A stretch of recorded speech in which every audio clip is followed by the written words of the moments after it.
The beat beats coming alive. Let's get lost tonight.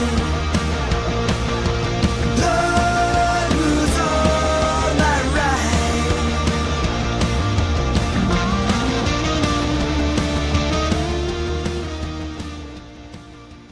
Hello, wackos. Welcome to another episode of Without a Country. I am Corinne Fisher, and I am running for mayor of New York City. I just want you to hear Corinne Fisher, and then in your brain it goes ellipses for mayor of New York City. That is the brand that I am trying to promote right now. It's not a brand, it's a state of mind. It's a new energy for the Democratic Party. We love. Welcome to the show. I hope your week is going well. It's Wednesday. It feels like it's, I don't know, Gadunday. That's a day that I made up that comes after Sunday. I'll tell you, if you want time to fly, run for mayor of New York City. I feel like yesterday I was at the Fish concert for New Year's Eve, and now it's Women's History Month, or whatever we're calling it now under Trump's reign. It is, time really does fly. The weeks go by. I started meetings at 10:30 this morning, and then it was 9 p.m. and I was here. I don't really know how that happened. Is it a good thing? Is it a bad thing? I don't know. Whatever. It's all good. As of Saturday, I don't know if you guys heard, Andrew Cuomo officially in the race. We knew that was happening. We knew that was going down. The haters will say, drop out of the race now. Babe, I knew Cuomo was entering the race when I was filling out my committee paperwork. This is the moment I've been waiting for. Let me at Andrew Cuomo. This is the whole shebang right here. Whether or not you think I have viability as a candidate, I think what everyone can agree on is that they would like to see me get into an altercation with Andrew Cuomo, right? And interestingly enough, so many Democrats, especially ones vying for larger roles in City Hall, are really tiptoeing around saying negative things about Andrew Cuomo. He's known to be retaliatory and vindictive individual. People fear him. Google sexual harassment, retaliatory subpoena. You'll get a couple of good pieces of information if you want to go on a little Google journey. But yeah, I do not have to in any way respect or be nice or kind to Andrew Cuomo. He doesn't deserve it. And I am not looking for a job at City Hall. I'm either mayor for the next 8 years, because I'm positive. I'm either mayor for the next 8 years, or I go back to doing something else, or not go back, but just do something completely different. I have seen how the sausage is made, and I will not be working in conjunction with many of these people. They do not have your best interests at heart. I don't know what to tell you. And I would say that whether or not I was running for mayor, if I had been around these people earlier. I don't think they're all evil people, but these are not people who every day are waking up and saying, how can I make New York City a better place for the everyday individual? That's not really happening, unfortunately. Disappointed me too, if we're being honest. But yeah, no, Andrew Cuomo, who is basically a diet Republican, he is, many New Yorkers think that he's the only person who can stand up to Donald Trump. He's already done interviews where he's tossed around things like, oh, well, Donald Trump really loves New York, and, maybe he could do some good things for the city. What? What? This is your ex-nemesis. So to me, and this is just me spitballing here, but it seems like Andrew Cuomo and Donald Trump are already in cahoots. I'm sure it seems like they've spoken on the phone, which is something that I kind of thought strategically, that if I was an evil man like Andrew Cuomo, I mean, allegedly evil man, I don't know what kind of language I have to use. I am in this race. If I was an allegedly horrible evil man, sexual harasser who was vindictive to my staff, I don't know. I guess that's the approach I would take too. I would see if I could get the president on the horn. And I think that if Donald Trump was able to have a a bigger name in New York City politics like Andrew Cuomo as one of his henchmen, which was he was already trying to do with Eric Adams, but then you'd go to Andrew Cuomo and that's an upgrade, a more well-known and at this point in time, unfortunately, more well-respected name, even though I think Andrew Cuomo is actually a worse human than Eric Adams. He can really get some stuff done. So are we trying to get New York City to secede? I don't know what we're trying to do right now, but that's what's happening. Latest polls are in. Andrew Cuomo still the only candidate to even have double digits as a number in the polls. He's at like 31%, and then followed much further behind by Eric Adams. Sorry, well, he has 11%, so that's 2 double digits, but like barely getting in there at double digits. And then all the other candidates are kind of going around, between 8 and 5%. I mean, I'm not polling yet, but again, they're not even included. They're not even asking people about me. There's also people in the poll like who they're including, like Jumaane Williams, who is the current public advocate, and has not announced he's running, nor do I actually think he is running. So it's interesting right now. That's the Emerson College poll. Yeah, I can't see that one still has Scott Stringer ahead. Interesting. See, because earlier in this race, Brad Lander was polling better than Scott Stringer, but somehow Scott Stringer has now taken the lead, I guess, and Scott Stringer is the former controller. And as we talked about on the show, when I say controller, it's COMPTROLL, but it's not pronounced comptroller or comptroller. It's actually just controller, but just so you're not confused about what I'm talking about. Again, a lot of people who have held the position themselves have mispronounced it, but it's controller. And so Scott Stringer was the former controller of New York City, and he ran in the last mayoral race, but he also had to end his campaign because he was accused of some kind, I don't know if it was sexual harassment, misconduct, assault. It's really hard to keep up with these gentlemen, but this is who we're dealing with right now, So I hope this process at least gets you fired up to participate more in voting and municipal politics, certainly wherever you live, right? I appreciate your support, and I hope you keep donating. We are 9 days away from the next disclosure report. This next disclosure report, I think, is really, really, really, really important to the campaign. So, as I said, we are a grassroots campaign. I love being a grassroots campaign. But if you donated earlier, like if you donated in, when I announced on January 31st or earlier in February, and you have another $50 to throw my way, now is the time to do it, right? Because this next disclosure report will really be the measure of my viability as a candidate. And I am a unique candidate. I'm not like any of the other candidates. That being said, we are kind of seeing in polling the people who the constituents are responding to are like these old, tried and true names. The devil that you know is better than the devil that you don't know. But there is also, one I can think of, a younger candidate, the only candidate who's younger than me, in fact, and bringing fresh ideas to the table. So I think that the only chance, and I truly believe that now, and now we're seeing it in the numbers, the only chance I think the Democratic Party has at resuscitating itself is by having faith in new, fresh voices, like truly people coming out of the woodwork that we're like, who? We haven't heard of them before. I think that's a good thing. When you're tired and exhausted and you feel a deep sense of distrust in your government, that is not the time to bring back some guy who had to resign because he already betrayed the people. That's not the time to do that.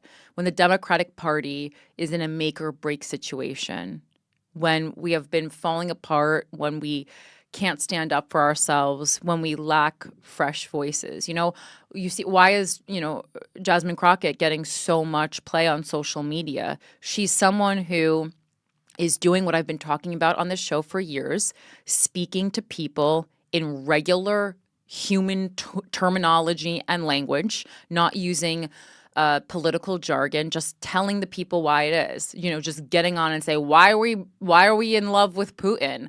Why are we going to buy Greenland? Yeah, great. Words I can understand, concepts I can understand. You're not going to beat Donald Trump at his game by making the margins of people that you're speaking to smaller. I think she's an incredible voice for the Democratic Party, but she can't do it alone, nor should she be expected to. And then we always have AOC, damn legend right there, New York City. All right. Let's get into the show. But again, please, consider making like a monthly donation or at least another donation for this 9 days left before the next disclosure period. We were able to increase our staff by several individuals this week. Thank you to your donations. And again, I'm being really transparent about where the money is going. Like, it's not going for dinners or stocking a refrigerator. It is literally paying people's salaries. So I think that's a nice way to be like, okay, I know where my money is going, and no matter what happens, I helped someone pay their bills. Obviously, if you're having, I don't expect that if you're having trouble paying your own bills, but it's not just going towards something that feels unnecessary. In a grassroots campaign, all the donations are going towards vital things because we don't have extra money to play around. We don't have extra money to be wasteful, Eric Adams is still soliciting money for people. He's been denied matching funds because his financial records are an absolute mess because, I don't know, he's probably making stuff up. And he has over $4 million. I just don't think that it's necessary to have $4 million to run for mayor of New York City. Is it helpful? Sure. The cap, like the max you're allowed to earn or not earn, raise is like 7 million and change. There is a cap. But when you look at those numbers, you go, in a city where people are struggling with the cost of living, do we really want a bunch of mayoral candidates who, to be viable, have to raise $7 million? That's absolutely ridiculous.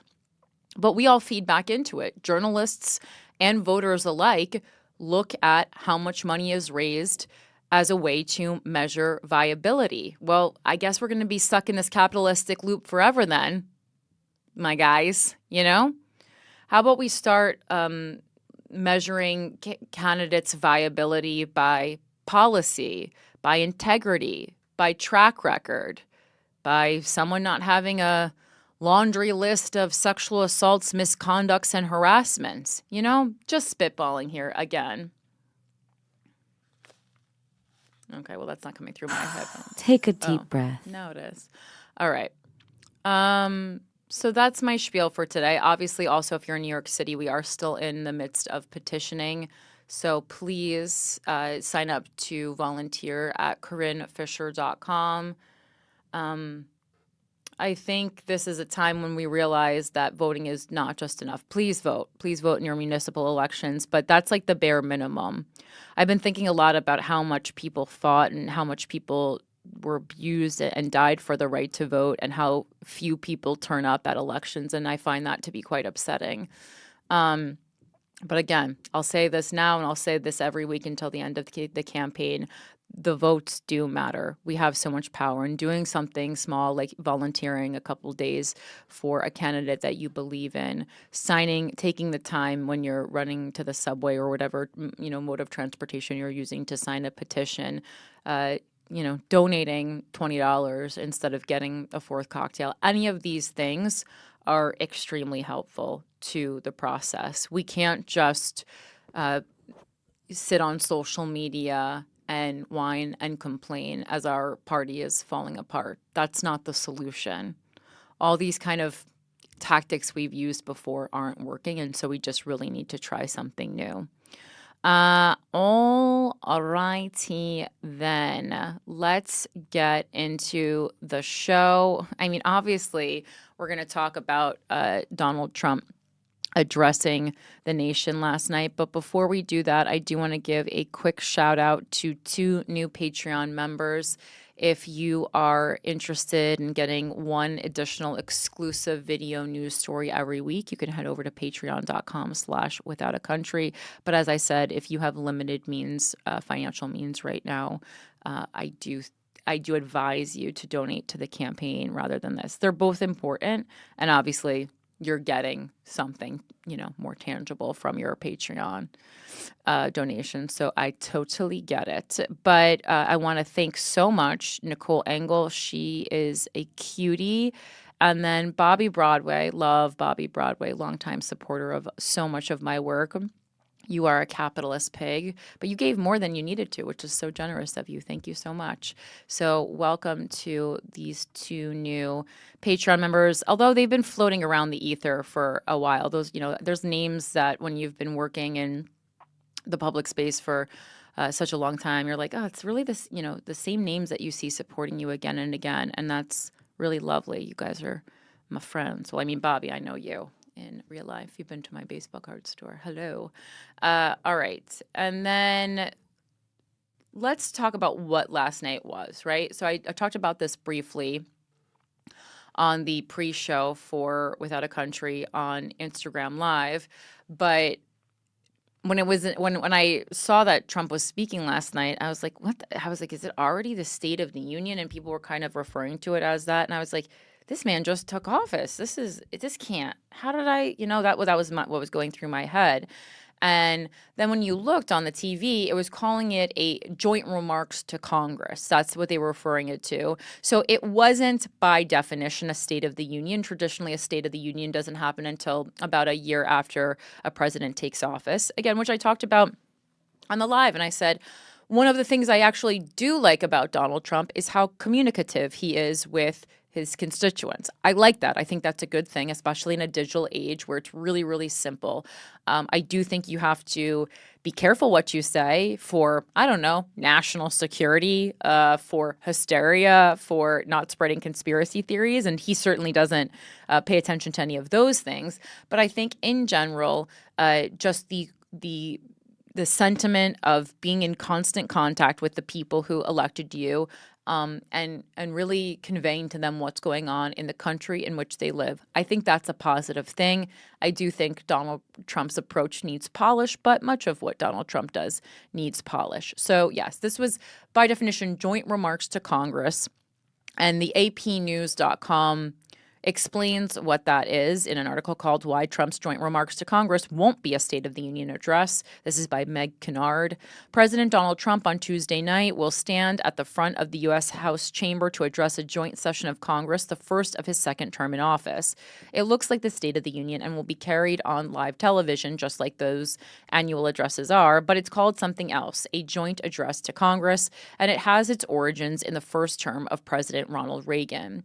The U.S. Constitution requires that the president updates Congress and recommends policies, although the founding document doesn't specify precisely when that address should take place. Usually, presidents will deliver those remarks in January or February, reflecting on events of the previous year and outline their policy priorities for the coming one. The message used to be known as the President's Annual Message to Congress. In 1934, President Franklin D. Roosevelt began referring to it as the Annual Message to Congress on the State of the Union. Shortly after he was sworn in for his first term in 1981, Reagan addressed a joint session of Congress, remarks that were called Address Before a Joint Session of the Congress on the Program for Economic Recovery. Doesn't really roll off the tongue, according to the American Presidency Project at the University of California at Santa Barbara. Presidents George H.W. Bush and Bill Clinton followed suit in their own first years in office, with 1989 and 1993 messages both entitled Administration Goals. And I love that. The president and everyone working around him is setting goals and then telling us those goals so they can be held accountable for completing those goals. In 2001, President George W. Bush's speech was his budget message. According to the American Presidency Project, the impacts of these first-year speeches should be considered to have the same heft as the State of the Union addresses that follow in subsequent years. And just like the State of the Union address, the opposing party to the one that occupies the White White House gives a brief speech in response, which, like the president's remarks, is televised. This year's will be delivered by Democratic Senator Elissa Slotkin of Michigan. I did not watch that because Trump exhausted me, which I think was his plan. I also, just had my own work to do. But I did sit through almost all 2 hours of Trump's joint remarks. And of course, immediately got heated. It was funny because he was bombing with the Democratic Party, as of course he would. Like, they're not going to support anything he says. And so he's bombing. But you could tell that it was, like, kind of bothering him because he kept commenting, like, no matter what I do, they're not going to cheer for me. Or, like, it was just weird. I'm like, why are you even addressing this? Also, this is not completely crazy. I mean, when we watched, Joe Biden speak, sometimes it would be bipartisan clapping, but most times it's just the Democrats clapping for the Democrats and the Republicans clapping for the Republicans. So it was just funny to me that he seemed to get like a little bit disoriented by getting the cold shoulder from the Democratic Party when it's like, of course you're going to get that. I don't understand why that bothers you. The ego on that man's so thick. Now, Mike, I know you watched it as well. What were your thoughts? Did you complete all 2 hours? Your mic's not on. Sorry, I cut it off in here. Yeah, who has the time? Right. I mean, also just 2 hours seems lengthy, right? It seems like too much. I don't need to know I don't need to know what you ate for dinner. Just kind of, give me a little bit of a summary of 36 days. I don't think I don't think you need a 2-hour summary for 36 days. I've seen movies about war that were like 215.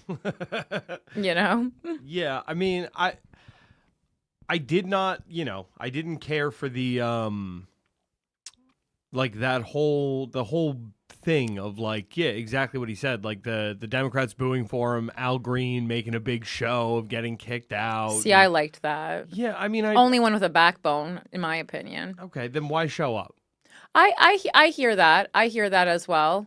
It's like you're really just trying to cause a disruption. Yeah. Right? And on the same day Loved. that 47 or whatever it was, Democratic senators all read the same exact scripted message, the same exact way to TikTok. It's like, I mean, guys, you cannot be clear with your messaging that you are not willing to work with this administration in any way, shape, or form. What's going to be different from the first 4 years of the Trump presidency that was such a drag for everyone? Well, I mean, but this second term has gone above and beyond, or below and beyond, what the first term did. You even said that you weren't happy with a lot of the things that Trump was spending time doing. Yeah, I mean, the stuff he was spending time doing was either golfing or dealing with Russian collusion witch hunts. Right. So it's like, yeah, I mean, that whole first term was kind of marred by, the for lack of a better word, the deep state interceding into, the president's affairs. And it's like, if you're telling me that's what you're trying to set up for 4 more years of doing exactly this, of doing what you've been, raking Trump over the coals for the last year, killing that bipartisan immigration bill, which was, in my opinion, too little too late to save the Biden presidency anyway.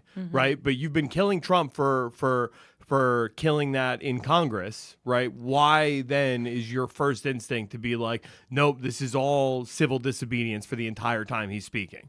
Right. I mean, but also the Republicans did get their panties in a bunch about it immediately, when they certainly are no strangers to civil disobedience and beyond civil disobedience, i.e. January 6th.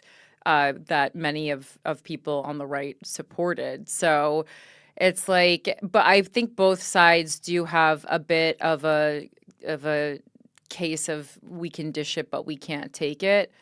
I did like, I liked Al Green because, it's like maybe if Donald Trump had started with a different energy, maybe he could have gotten some attention, positive attention from the left. That's why I really tried to point out some positives. It's hard, though, at this point when it's getting so royal in the worst sense of the word. So I did make Al Green my hero of the week. His name being Al Green is really confusing. But I did make him my hero of the week. It's just, I mean, like, it was like it's just obviously the singer Al Green. It's a little bit distracting. But so this is from Arizona Central? I think Arizona Central, AZ Central. During Donald Trump's address to Congress Tuesday night, there was speculation about how Democrats would react. Democratic leaders urged decorum, but that seemed unlikely. Would they heckle the president, as Reps Lauren Boebert and Marjorie Taylor Greene had Joe Biden during his State of the Union address, or would they take some other route to express their disagreement with Trump's whirlwind actions during his first few weeks in office? There was talk of coordinated outfits, and we saw a bunch of people in like pink shirts and stuff, which I saw some articles kind of basically being like, this is the pussy hats all over again. I have to agree. Coordinating outfits, I don't really think is the way to fight a tyrant. Signs and other props. So, I mean, it's like, what are we doing? Are we at a Sweet 16 photo booth, or are we running the government of the United States of America? This is the problems with the Democratic Party. Like, liberals don't have meaty ideas when it comes to civil disobedience, and I think this is the issue. There was talk of coordinated outfits, signs, and other. It's like you don't know how to use a gun, and like it shows. Like, that's the kind of thing. Not that I'm saying you should bring a gun, but it is like the energy. We don't like the Democratic Party. Quite frankly, has the energy of a bunch of people who can't fuck. Okay, and that's what we need to do without, right? I called that out on the election special. So there you go. Yeah, I mean that's what I'm trying to bring back to the Democratic Party. You need someone who feels like they are in control. And that's why it's so funny that people are responding to Andrew Cuomo. I go, Andrew Cuomo, the man who used to ask all his staff if they knew someone who could be his girlfriend? That line, although the least damning when it comes to harassment or assault, is certainly one of the most embarrassing parts of the legal files on Andrew Cuomo. Just asking staff if you have a girlfriend. Do you have a girl I can meet? Oh, stop. Some Democrats simply wouldn't attend. Others would walk out. It turned out that Democrats used all those tactics during Trump's 99-minute address, the longest in modern history. But Representative Al Green made the biggest display of dissent, but he had a little cane, which made it cute. But like not like a cane, like I'm old, like a pimp cane. It was pretty sick. Green, 77, oh, wow, he looks great, was removed from the House chamber after walking to a spot directly in front of Trump as he spoke, though several rows back, pointing his cane at the president and shouting. Mike Johnson, the Speaker of the House, warned Green. Mike Johnson, what a little bitch, warned Green twice to stop and sit down. When Green didn't, Johnson directed the sergeant at arms to remove him. Later, other Democratic members wearing black T-shirts with slogans like "Resist" and "No Kings Live Here" walked out during the address. No kings live here. I don't mind. Resist. We gotta trash that one. We've tried it before. It doesn't work. Resist. I mean, like by definition, I agree, but it needs rebranding. We've tried resist. Resist isn't working as a slogan. Who is Al Green, Congressman? Green is a Democrat who represents Texas's 9th congressional district. He has served in Congress since 2005. He is a longtime Trump critic and activist. In 2017, he introduced the first articles of impeachment against Trump. And he does, like, I mean, the cane alone is giving him kind of, energy, which I love. In 2012, Green was arrested outside the Sudanese embassy in Washington, D.C., along with others, including George Clooney, while protesting Sudan's president and policies. Green was arrested again in 2021 outside the U.S. Capitol while protesting a voting rights bill. Okay, so I think that is someone who, if you're willing to get arrested for the things that you believe in and then shake a cane at the president, that's better. That's better than showing up in a pink T-shirt. And again, I'm not again, the Democratic Party desperately needs solidarity, but I just don't think coordinated outfits is really the kind of push we're looking for. Like, as someone who's, quite frankly, attempting to change the laws of the very nation in which we live, you're saying on Fridays we wear pink? It's just not really working. All right. This next article is called "Is This What America Voted For?" from the Free Press. We'll talk more about the joint address in a second, but this is also relating to it in a different way. So, has it really been only 36 days since President Donald Trump took office? It feels longer because of all the radical policy changes he's crammed into the time since January 20th. According to the key author of that shakeup, Doge chief Elon Musk, Trump is simply acting on the mandate he won on November 5th. The people voted for major government reform, and that's what people are going to get, Musk said in the Oval Office recently. And this is why it's important to be specific, everyone, because I think people do want major government reform, but I don't think this is necessarily the way they saw it coming. Quote from Elon Musk, they're going to get what they voted for. Oh, that sounds scary. Is that true, though?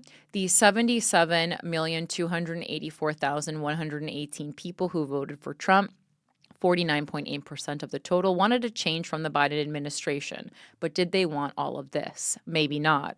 Early data suggests that voters certainly approve of many of his policies, like his crackdown on illegal immigration and getting biological boys and men out of girls' and women's sports, as well as restricting the medicalized treatment for gender dysphoria in minors. Also popular, ditching DEI in favor of colorblind meritocracy and pursuing an all-of-the-above energy policy.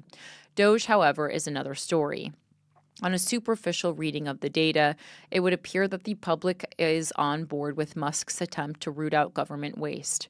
A recent New York Times poll found 60% of the public agreed that government is almost always wasteful and inefficient, a view especially prevalent, 64%, among working-class, non-college respondents. Meanwhile, the public believes by a 72% to 25% margin that the government is mostly working to benefit itself and the elites. I agree with that. Add me to that 72%, rather than mostly working to benefit the people and the country. But the public's support for Doge depends on two conditions. First, voters must believe the Trump administration is attacking actual waste and inefficiency rather than cutting government arbitrarily. Second, voters must feel sure they won't be harmed by the cuts. On both counts, Doge is asking for trouble. Doge has indeed found many examples of highly questionable government expenditures, again, which I will say once more, I think is a good thing. But how are you going? You can't just like go like this and like close government agencies like you're flicking off the light in your kid's playroom. Okay, you can't do that. And related inefficiencies such as processing federal employee retirements using paper by hand in an abandoned limestone mine in Pennsylvania. That's another great criticism. You know, I feel like we are so advanced in so many ways technologically, but when you look at government-run programs, a lot of them are still behind. You know, it's like maybe they're digitized, but they're not, using the most advanced technology. And you're like, is that a financial issue? Is that because there's such a wide range of ages working for the government and it would not make sense financially or time-wise to teach these people the new programs? That's why I really believe in mixing old and young people together to lead, right? Because we're all bringing strengths to the table. Again, like I'm not part of this, this ageism where it's like no old people should be allowed to lead. I think there's a lot of wisdom that older people have, but I think they shouldn't be leading alone, especially because it's a future they're not going to have to live in. But it has used blunt tools such as wholesale layoffs and spending freezes that go further than the ostensible goal of eliminating government waste. How does stopping funding for the president's emergency plan for AIDS relief, PEPFAR, in Africa square with this objective? Or for that matter, the firing of all provisional government employees, which reduces headcount through the questionable means of getting rid of the youngest and most energetic employees? Well, I think that's strategic, right? So you have no one to fight you on your bad ideas. Ordinary people visiting the national parks, enjoy visiting the national parks, and yet Doge has sliced 1,000 workers from that beloved agency with no particular justification, prompting employees to stage a protest at Yosemite National Park in which they hung an American flag upside down from the peak of El Capitan. The park worker who led the protest was a military veteran, like 30% of the federal workforce, which is an absolute slap in the face. And so it's no surprise that the polls show ebbing support for Doge. Musk's favorability rating has been rapidly declining. And it's weird that he has a favorability rating at all because we did not elect him. In a recent Washington Post Ipsos poll, his approval rating for his work within the federal government was just 34%. In a recent CNN SSRS poll, respondents by almost 2-to-1 thought that Trump erred by giving Musk a prominent role in his administration. Views among working class respondents were only slightly less negative. In the same poll, 55% thought Trump so far hasn't paid enough attention to the country's most important problems, whereas 45% thought he had the right priorities. Trump's approval rating may still be net positive and higher than at any point in his first term, but it has fallen from +8 on Inauguration Day to about +1 today, according to the Real Clear Politics average of the polls. Warning signs are also flashing on a clear voter priority, the economy. In the Washington Post poll, 76% of respondents rate current gas or energy prices either not so good or poor. 73% said the same of incomes of average Americans, and 92% said it about food prices. Food prices really are quite astronomical. In the CNN poll, only 27% think Trump has been about right on trying to reduce the price of everyday goods, compared to 62% who believe he hasn't gone far enough. And that is before any of the big tariffs Trump is threatening have come into effect. This is the data's message. Trump was elected to shake up the system, but in the service of specific popular priorities that Democrats ignored, especially cutting illegal immigration and improving living standards. He was not elected to do what excites the most online segment of his GOP base or what suits his personal priorities, such as across-the-board government cuts and pardoning the January 6th defendants. In short, Trump may be overinterpreting his mandate, just as Biden did in 2021. From the excesses of Doge to fanciful ideas like a U.S. takeover of Gaza, this is not what voters signed up for. Coming soon, the possibility of massive cuts to Medicaid to support tax cuts, which is likely to be highly unpopular with many of those who voted for him. Trump has the chance to build an enduring majority coalition, but by overreaching, he is laying the ground for a Democratic comeback and further political stalemate. And again, I believe we talked about this last week, but right, like all of this is happening right now because the left went too left. We got ridiculous with the things that we were asking for. And I'm not saying that there are not things that I agree with a lot of the things, but when the things that you're asking for, the things that you're prioritizing are things that don't pertain to most of America, which is just everyday blue-collar people, you're going to lose your fan base, right? You have to think of who is my fan base and talk to them with who am I mostly needing to sell my ideas to? That's what you need to do. But now in response, with the right going so far right, so, in the realm of totalitarianism, that they're actually assisting the Democratic Party, which is great because we seemingly can't assist ourselves. This has become a familiar pattern in recent political history.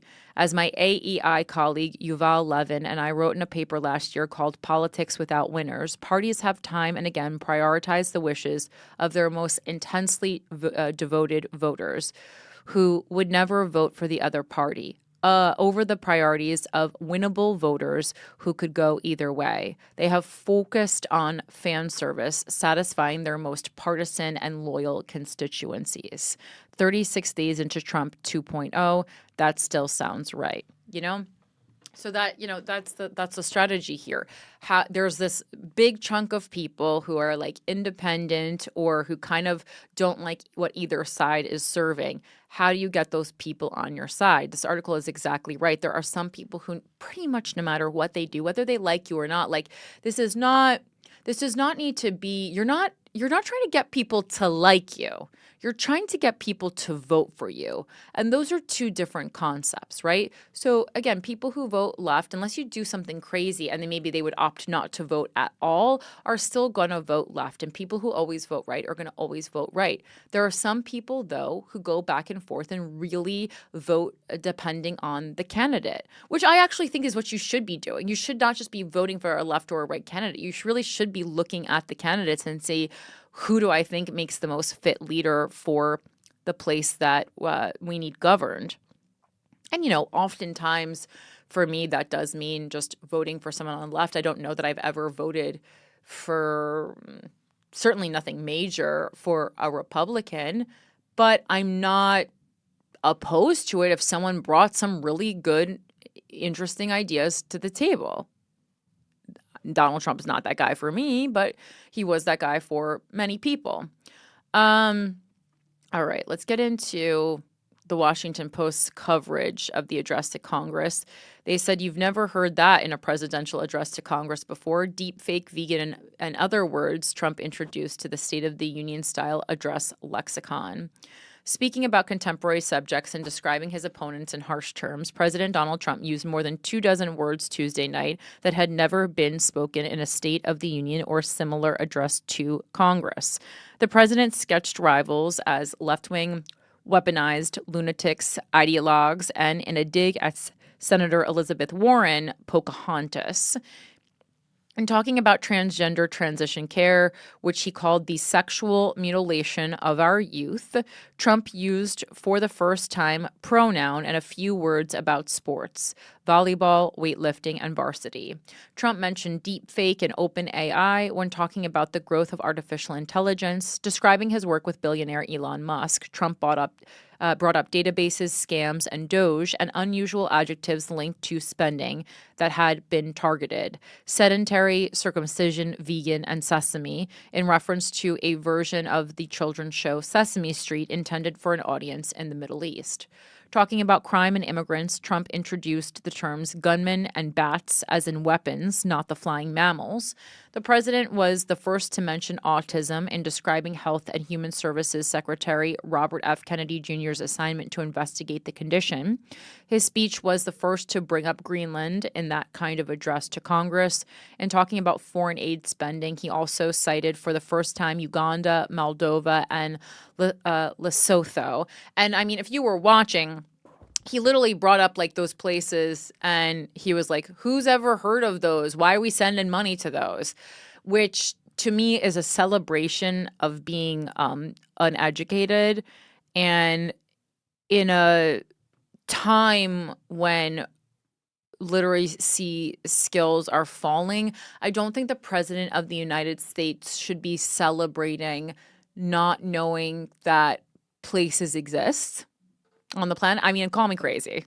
That to me was actually one of the worst parts of the speech. One of the ones that, I don't want to say offended me. It didn't offend me, but that I was just like, wow, this is really where we're at right now, I guess was my assessment of that. That in a nutshell was why people don't like Americans, because we don't care to acknowledge places that cannot be of service to us, which is wild. During Trump's first term, his annual addresses added many notable phrases such as imploding ISIS, Obamacare, vile, bleed, death thrones, booby-trapped, amputations, woke, revving, and crutches, bloodthirsty womb, SWAT, sadistic meth, fentanyl, heart, ache, and blindsided, neonatal, pilgrims, skyscrapers, warfighters, and gruesome. In 2020, coronavirus was also added to the list. Trump did not mention COVID or vaccines on Tuesday. Trump's longest address to Congress expanded at greater length on most subjects, particularly the economy, immigration, and crime. Foreign affairs was dominated by the invasion of Ukraine. The president talked about diplomacy more than usual, even with barely any mention of Israel or Gaza, and none of Hamas or NATO. So that's just kind of a summary of the things that he talked about if you missed it. Yeah, I did. I was trying to think of something. And obviously some of those words have not been mentioned before because they didn't make sense in the time and the place. So I think some of these things are, it's good that we haven't, it's good that we have now mentioned these things. Oh, boy. Yeah, having litigation on the books for deepfakes is that's not a bad thing. Yeah, and OpenAI and stuff like that. Yeah, stuff like that needs to be talked about. But also, I mean, the context of which he was saying, some of these countries that you can't even name, it was to highlight the insanity of we're sending them $10 million a year for LGBTQIA plus understanding in Lethocious. Right, but who's heard of that? But but it's again, it's not. It's a lot of times it's just like you can't be brushing off countries in that way. I mean, you can still make your point that we perhaps have irresponsible spending without making it seem like those places don't matter at all. Like it's a very American point of view, and I don't think it benefits us in any way. Well, but the flip side is if you can't point to this country on a map. Most Americans can't find any countries on the map. We can do Canada and Mexico. Okay. Regardless, if you can't point to the country on a map, why are your tax dollars going there? I think that's something that the elected officials would have to explain to you. Was there a deal? Did they do us a favor? In the big scheme of things, $10 million is chump change. Okay, but when it's coming out of my pocket, it doesn't really feel like chump change, and it is. But it's everyone is giving X percentage of their money, and then it is the government that we elect's job to allocate those funds, right? So it's like everyone likes to say it's my pocket. I mean, so what does that mean? 2 cents of, if that of yours went to a country that you've never heard of. It's just like there's different. We have deals with places. When you are a world power in the way America has, you don't become a world power because you're not doing anything for anybody else. Yeah, but we're also not very effective with it. Like the Chinese foreign aid programs have been significantly more fruitful in, increasing China's standing on the global scale, whereas America's foreign aid is given out as almost an afterthought, right? It's depended upon, and people scoff at us and still talk, badly about us because we can't point to where their country is on a map, even though we're giving them probably a third of their GDP in aid. Perhaps, but I mean, I think you don't need to look down on people as you help them. So just to get Lesotho, which is the country that Trump said nobody has ever heard of, just to clarify what that is, it's a country in southern Africa, and the United States has a long relationship with Africa. In his Tuesday night address to Congress, President Trump defended his administration's humanitarian aid cuts to countries around the globe, including one nation he joked, quote, nobody has ever heard of. It is the southern African nation of Lesotho. The country's foreign minister, Lejone Mapjone, told NPR it was quite shocking for the head of state to make such a remark. Exactly. The government of the United States has an embassy in Maseru, which is Lesotho's capital. I don't know how to say this person's last name. Let's say because when an M and a P is next to each other, what do you do? That's a question. Let's see. Let's look up how we say this person's name. Pronunciation. How to pronounce that? All right. They're only telling me how to pronounce the first name, not the last name. Lejone. So we're doing a hard J. Got it. That's the first name. Okay, well, we'll just say Lejone then. Lejone said on Wednesday, adding that the two countries have had a long cooperation. He invited Trump to visit the country. At least one person attending the address on Capitol Hill could likely place the tiny country on a map. Elon Musk, Trump's South African-born advisor, who has been instrumental in dismantling the U.S. Agency for International Development. Just last fall, Lesotho's prime minister met with Musk and said they discussed internet access solutions in Lesotho. And, the work that... So it wasn't just LGBTQIA understanding in this way that we are upset about it, quote unquote, infiltrating American schools. It was regarding AIDS, because anytime you see Africa and a financial, some kind of financial support from America, a lot of times it's going back to AIDS. So, Trump tells us this by saying that the U.S. had sent $8 million to promote LGBTQI plus in the African nation of Lesotho. But this was primarily money that U.S. aid had sent to go towards HIV prevention, which, America's financial assistance to Africa has done wonders for HIV, prevention. I mean, there's also studies that American aid in Africa is what's keeping the continent back. So, I mean, we've read those studies on this show. I mean, I think there's many arguments when America steps in, not just to Africa, but to any nation if we are holding them back. But I mean, more specifically talking about HIV and AIDS, I mean, this is what it is. And then, when you think, okay, so obviously if we're helping them, we might need something from them. And the article goes on to talk about that Lesotho is a poor country, but it's rich in diamonds and H2O. So again, I don't think we're really doing a ton out of the goodness of our hearts. I figured there was a reason why we were saying it, had a relationship with them. Lesotho also grows medical marijuana, makes jeans, and has Chinese investments. And Prince Harry apparently spends a lot of time there. And then, you can go ski and golf there, but that's another issue. But maybe Trump loves to do that. All right, so this is from Fox News. It says reactions roll in after President Trump addresses Congress. Polls show massive positive reception. Again, this is from Fox. So a CNN poll of Americans who watched President Donald Trump's address to a joint session of Congress on Tuesday night showed that a huge majority approved of the message. The poll found that 69% of speech watchers said they viewed the president's speech as at least somewhat positive, compared to just 31% who viewed the speech negatively. Broken down further, 44% of viewers said that they had a very positive reaction to the speech, in addition to 25% who had a somewhat positive reaction. For those who disapproved, 15% said that they saw the speech as somewhat negative, and 16% described it as very negative. Pollsters noted that speech watchers comprise a small portion of the U.S. However, and also noted the sample size of 431 respondents. The poll advertised a margin of error of 5.3%. Among the entire sample, 21% described themselves as Democrats, 44% described themselves as Republicans, and 35% described themselves as independents or members of another party, CNN noted. So, again, we can get poll results to come in really however we want, especially when we're asking 44% self-described Republicans and 21% self-described Democrats. But God bless you, Fox.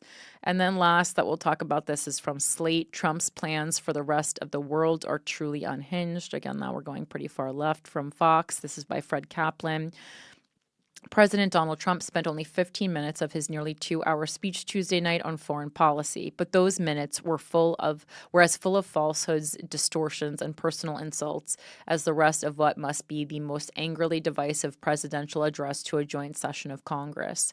His first lie on the subject was that because he and Secretary of Defense Pete Hegseth had removed wokeness from our military, recruitment rates are higher than at any time in the past 15 years. In fact, according to a headline in Fox News, of all places, Army recruiting is up, but data show trend began before the election. According to the data, there were more recruits in August 2024, 3 months before the election, than there were in December, 1 month after the election, a lot more, 7,415 compared with 5,877, nor did recruitment in January 2025 surpass the August numbers. The reason is... Yeah, I mean, I remember, this time last year, people were sounding the alarm because they put white guys back in the Army recruitment ads. Like they were obviously making a push to we might actually need an army pretty soon.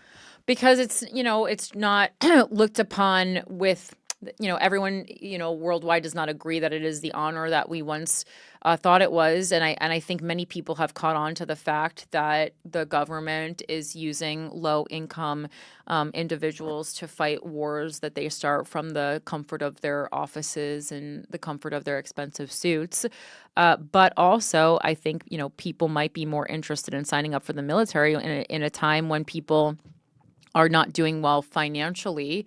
That's always a prime time when people start signing up for the army because there are monetary incentives. Like, a lot of times, the only opportunity you might have to go to college is if you go in and spend a few times serving in the military.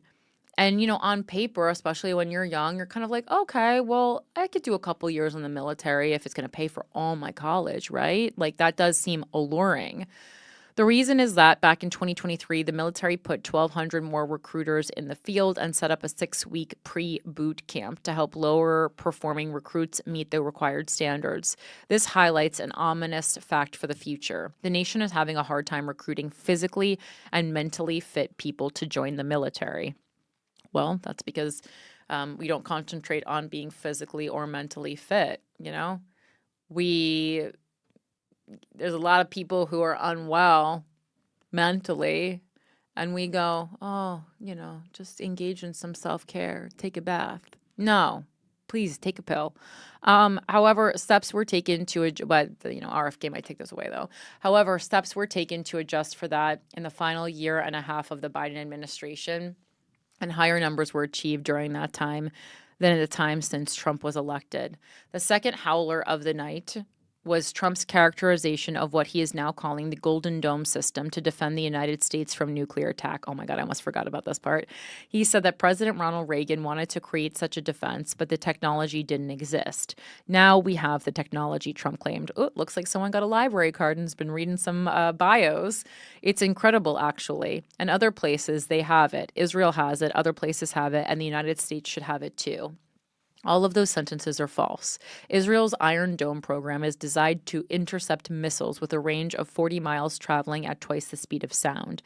The sorts of missiles that would attack the United States would fly at a range of 6,000 miles, traveling at 10 times the speed of sound. The technology required for the one is completely different from the technology required for the other. The U.S. already has plenty of air and missile defenses, at least as good as Iron Dome, the Patriot, and the Standard Missile, to name just two. No country has a defense of the sort that Reagan had and Trump has in mind. We have spent more than $10 billion a year for the past 40 years trying to develop such a defense to little avail. At best, we are now able to hit one mock warhead with one anti-missile missile in a carefully planned test. The test managers have never even tried to hit two with two or a dozen with a dozen because they know they cannot. The third distortion came with, and I also wonder, it's like, okay, what do you have planned that you think we need this level of defense? Like, how much are you going to fuck with other countries?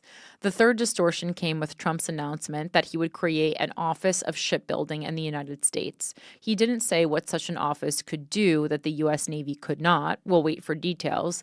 But then he segued, as if it followed that promise, with a pledge to reclaim the Panama Canal, which he said President Jimmy Carter gave away. In fact, the biggest defenders of the treaty that Carter signed, transferring the canal to the country of Panama, were top U.S. military officials because they knew they could not easily defend the waterway in the face of rising anti-American sentiment. And they knew that actual ownership of the canal wasn't necessary to use it. Trump has said in recent months that China has taken over the canal's ports and that U.S. ships have been overcharged while transiting through. Neither claim is true.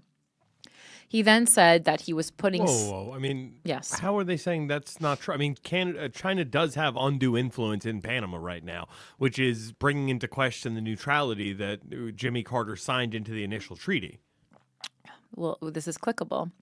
So after Trump threats Hong Kong firm to sell stake in Panama Canal ports, Trump threatened to take back the canal because of what he called Chinese influence. CK Hutchinson, a Hong Kong company, is selling its control in a firm that ran 2 ports on the canal. And this is from, it was updated yesterday.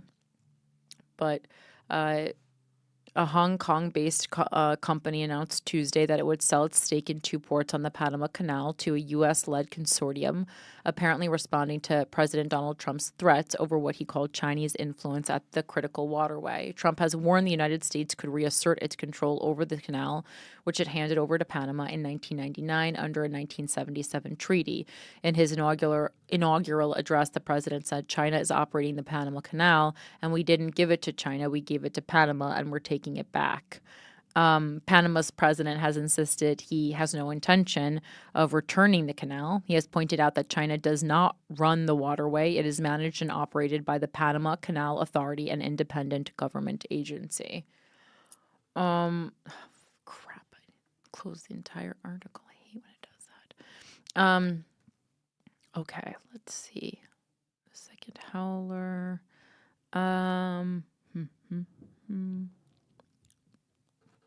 Iron Dome. Where the heck was I? Okay, we were at Panama Canal. Okay, he then said that he was putting Secretary of State Marco Rubio in charge of getting the canal back. "Good luck, Marco," he said to Laughter. "Now we know who to blame if anything goes wrong," which he then, I think he realized that was too much insight into the way he rules and stepped back a little bit and then kind of made some jokes. But that to me was a completely inappropriate thing for a president. He was already trying to absolve himself of any blame if anything went wrong, and that's just not the way a leader leads. As if Rubio hasn't experienced enough humiliation in the first 6 weeks on the job. I mean, no one feels bad for him. His failure to make progress on this task, all the while realizing deep down that it's a mad mission, may eclipse all prior demoralization.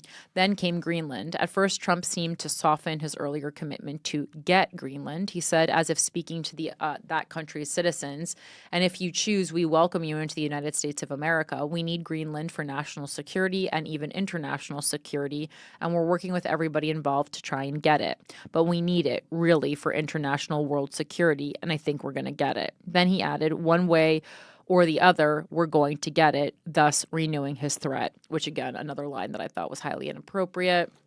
Greenland does occupy potentially valuable geostrategic territory near the Arctic, alongside possible ship and submarine routes by Russia and other adversaries. However, Greenland and its present owner, Denmark, are both NATO members. The U.S. has a massive military base on Greenland and other bases nearby. There are no local protesters to U.S. presence. The U.S. does not need to own the place. The Ukraine, this is the writer's opinion, right? The Ukraine. Yeah, but we're also taking care of the infrastructure in Greenland because Denmark refuses to.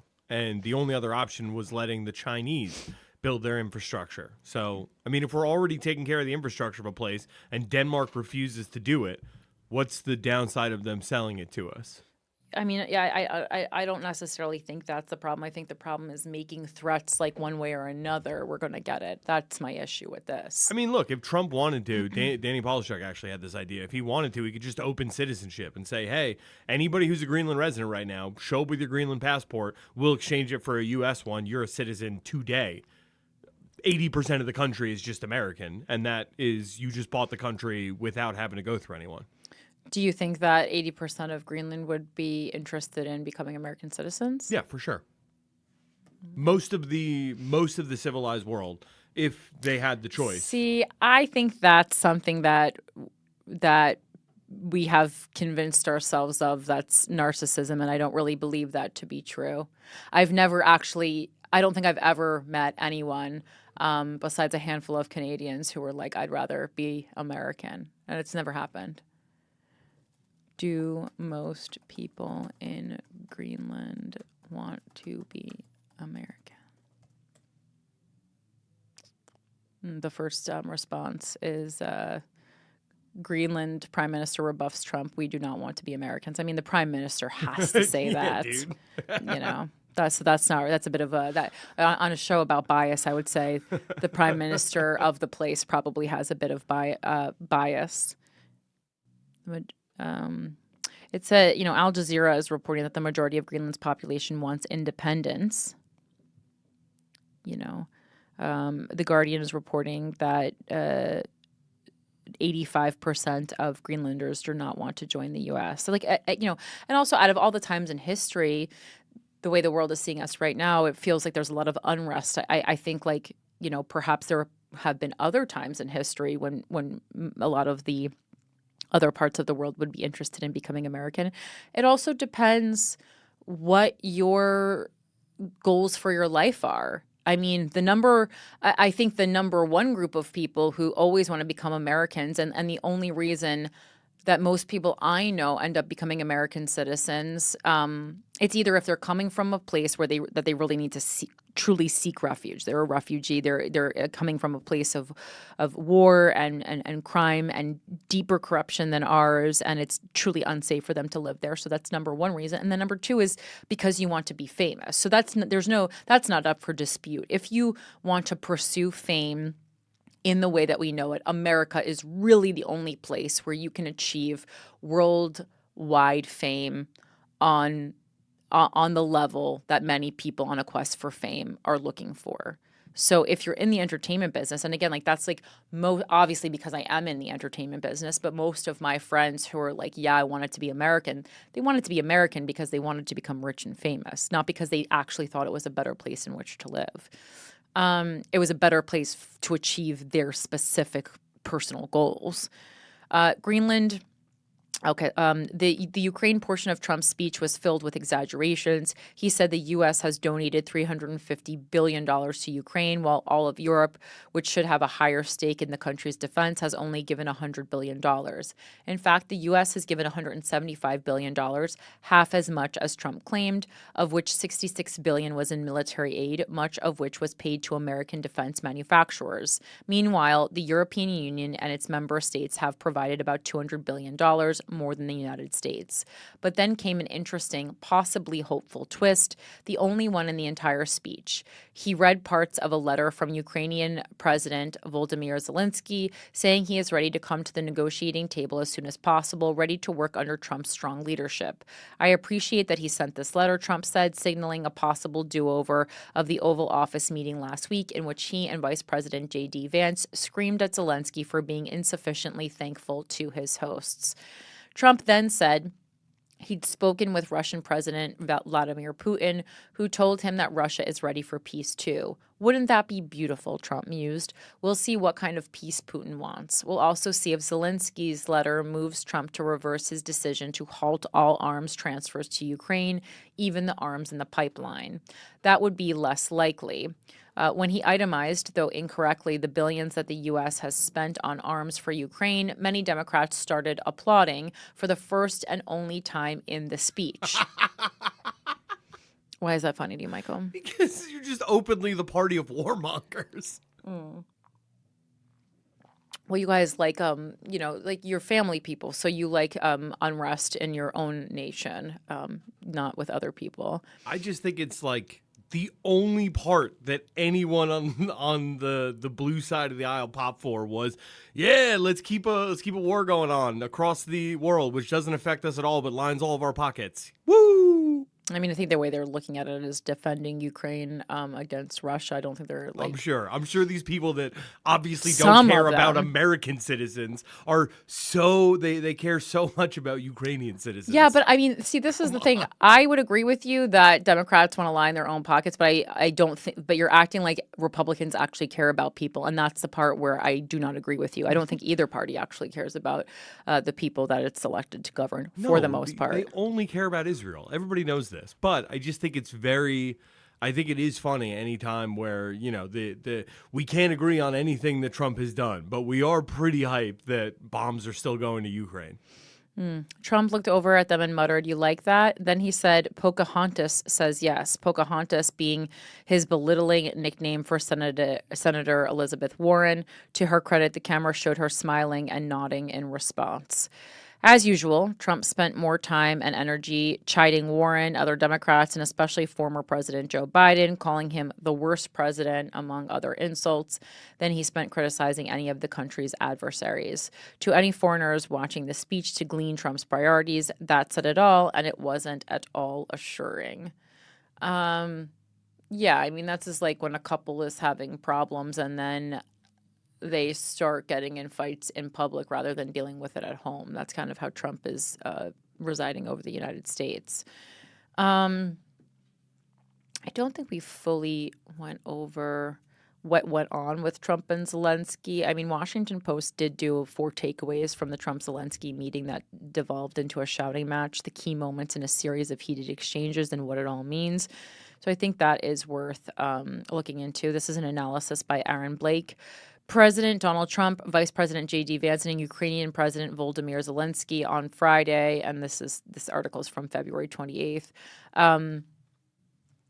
Let's see, on Friday, engaged in the kind of heated exchange that must be common in private foreign policy disputes between world leaders, except this one played out for a crowded room full of cameras. And so, as you know, just as there's many positives to the technology we have today, this would be a negative, right? A room full of crowded cameras probably should have happened behind closed doors. Amid increasing tensions between Washington and Kyiv over a deal to end the war in Ukraine, and even as an accord has been forged between the two sides on mineral rights, their leaders jousted publicly and aggressively over a number of topics in a way that could upend continued and already tenuous U.S. support for the Zelensky government.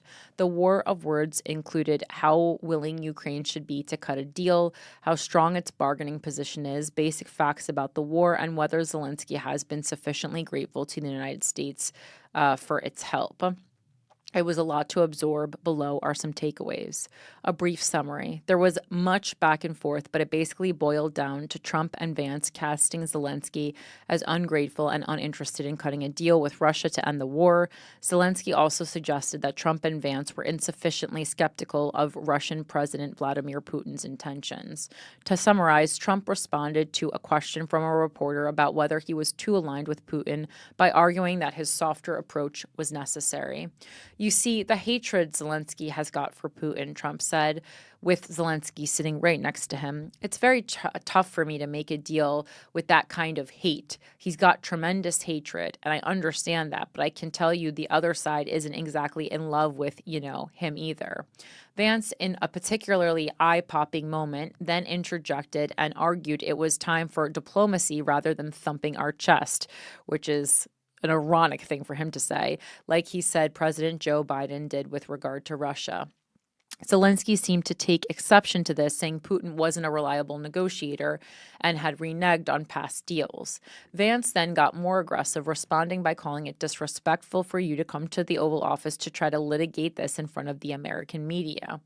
Zelensky then asked Vance, a prominent critic of Ukraine funding, dating to his time as a senator, whether he had visited the country, which Vance has not. Vance dismissed such a visit as a, quote, propaganda tour.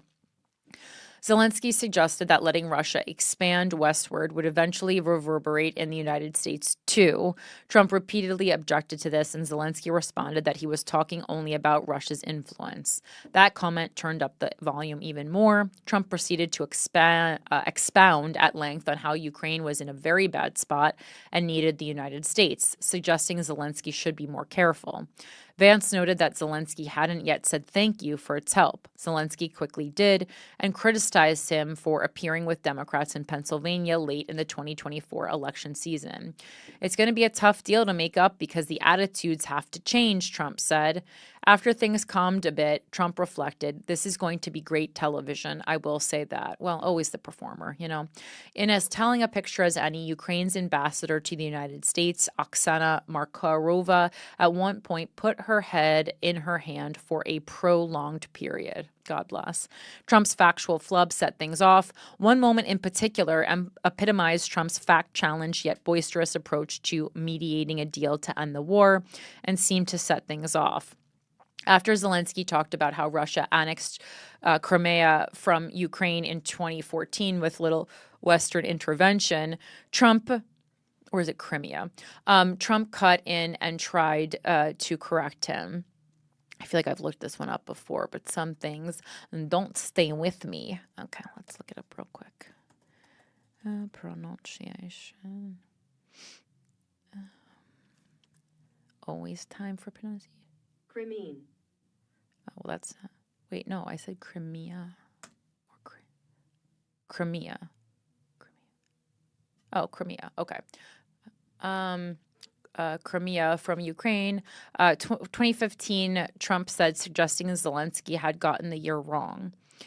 Zelensky noted that it was, in fact, 2014. Vance cut in to suggest both men were actually somewhat right, saying 2014 through 2015. Oh, 2014, Trump concluded, before alluding to the fact that he wasn't there to stop it. I was not here.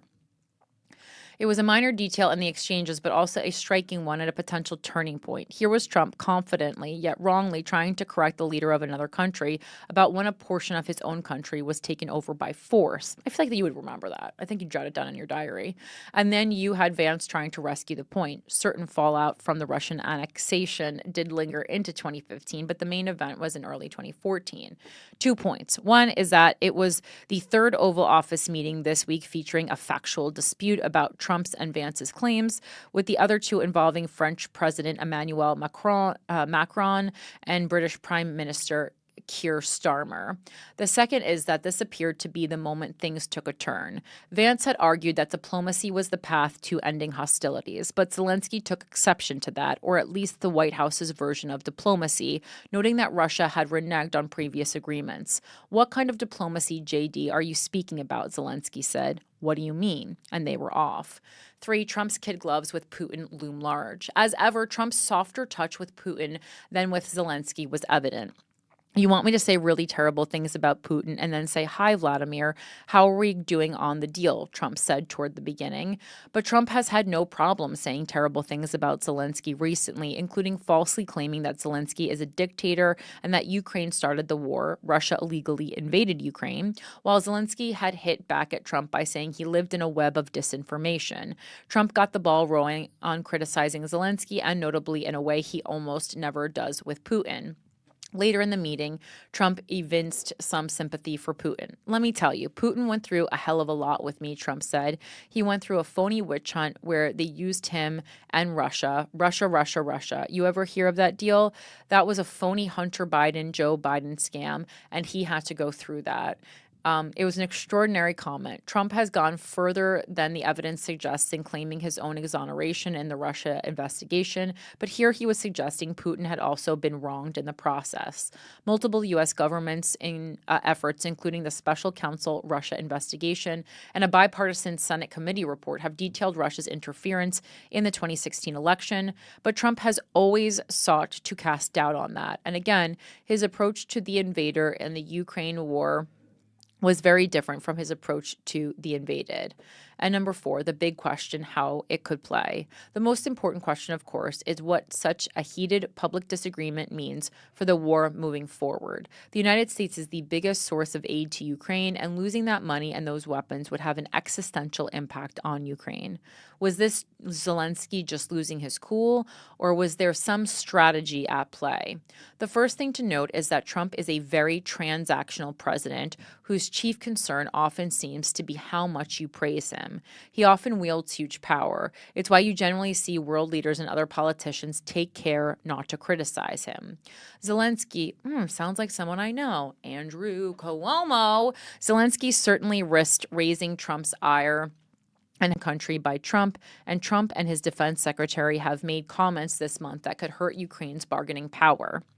Some critics, including conservative foreign policy hawks, have wagered that Trump is pressuring Ukraine to cave to end the war, even if it means favorable terms for Russia. To the extent there could be some strategic benefit for Zelensky, though, it could be in reinforcing Trump's and Vance's soft approach to Putin.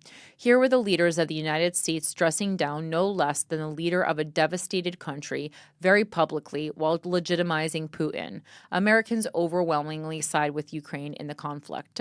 And Zelensky made a point to suggest that the United States' catering to Putin could one day lead to regret because it would have to confront Russia's influence. You have a nice ocean and don't feel it now, but you will feel it in the future, Zelensky said. That could all lead some Republicans who have been sitting on the sidelines and worry about emboldening Russia to speak out. Representative Don Bacon, Republican Nebraska, told the Wall Street Journal that the White House sounded like Democrats in the 1970s and 1980s in regard to Russia. Reagan was right then. Even to the extent This did further alienate Trump. Perhaps Zelensky reasoned that it was necessary to send partners in Europe a signal that they would all have to go it alone. Or perhaps Trump and Vance simply have done and said a bunch of things that the leader of a war-ravaged country resented, and often weeks of that, and after weeks of that and 3 years of war, he wasn't going to take it anymore. All right, moving on. This is actually something positive, right? So I saw a lot of people were protesting like AI deepfake revenge porn. And when I looked up I was actually, I think I saw those protests in London, online, not in real life. I wasn't in London recently. And so I looked up what's going on with that in the United States, and I wanted to share something positive about the Trump administration. And that this is from Straight Arrow News. It's san.com. And this says, Melania Trump backs Take It Down Act targeting AI deepfake revenge porn. First Lady Melania Trump is backing an online safety bill aiming to enhance protections against the unconsented release of sexual images, including those manufactured through artificial intelligence. And I love this. I think this is great, and I'm glad that she's taking time to shine a light on this. The Take It Down Act specifically targets deepfakes and revenge pornography. This is something that I think we probably talked about more on, guys. We've talked about that on this show. But, this is something that you see certainly a lot of on my favorite place, Reddit. But there's a larger conversation of whether or not this is, like a form of, revenge pornography, assault, etc. If you, without their consent, put someone's photo on, a naked body that is then engaging in intercourse. It's certainly, I think, super demeaning, and yet another way that people have found ways to take women's bodily autonomy away from them. Obviously, it can happen to anyone, but, as one might guess, it's happening to women far more frequently. The Take It Down Act specifically targets deepfakes and revenge pornography. The First Lady expressed her support for the bipartisan legislation at a roundtable on Monday, joined by congressional leaders and victims of child sexual abuse material. The Take It Down Act reportedly requires tech and social media platforms to remove child sexual abuse material and non-consensual sexual images within 48 hours of being alerted by a victim, and outlaws posting such material. The First Lady expressed her support for the bipartisan legislation on Monday, March 3rd. What did the First Lady say? She said, I urge Congress to prioritize the passage of the Take It Down bill. This legislation is essential to addressing the growing concerns related to the online safety, protecting individual rights, and promoting a healthier digital environment. It's funny that someone, married to Donald Trump is talking about promoting a healthier digital environment. But again, we don't really think that she likes him either. So I'm really glad that she's at least using her time in the White House, which in and of itself might not be consensual, to advocate for issues that we perhaps might not see other first ladies doing, because they, it's not often that we see people, stamping their name on things that have the word pornography in it. But revenge pornography is a real problem. It's certainly a problem that needs to be tackled in a, in the world that we live in now. And I'm happy that she's talking about it. What would the law do? They'll take it, we talked about, so it's the same thing that talked about above. And then what penalties would criminals face? If signed into law, people found guilty under the act would face fines and prison time. The FTC would also be able to sue big tech companies for failing to comply with the proposed law. The U.S. Senate passed the bill unanimously last month, and U.S. House leaders said they're ready to pass the bill. House and Energy Chair Brett Guthrie promised to make it a top priority over the next few weeks. And who is sponsoring this legislation? It's actually our good old buddy, Republican Senator Ted Cruz from Texas. And its co-sponsors include Democratic Senators Amy Klobuchar, Minnesota, and Cory Booker from New Jersey.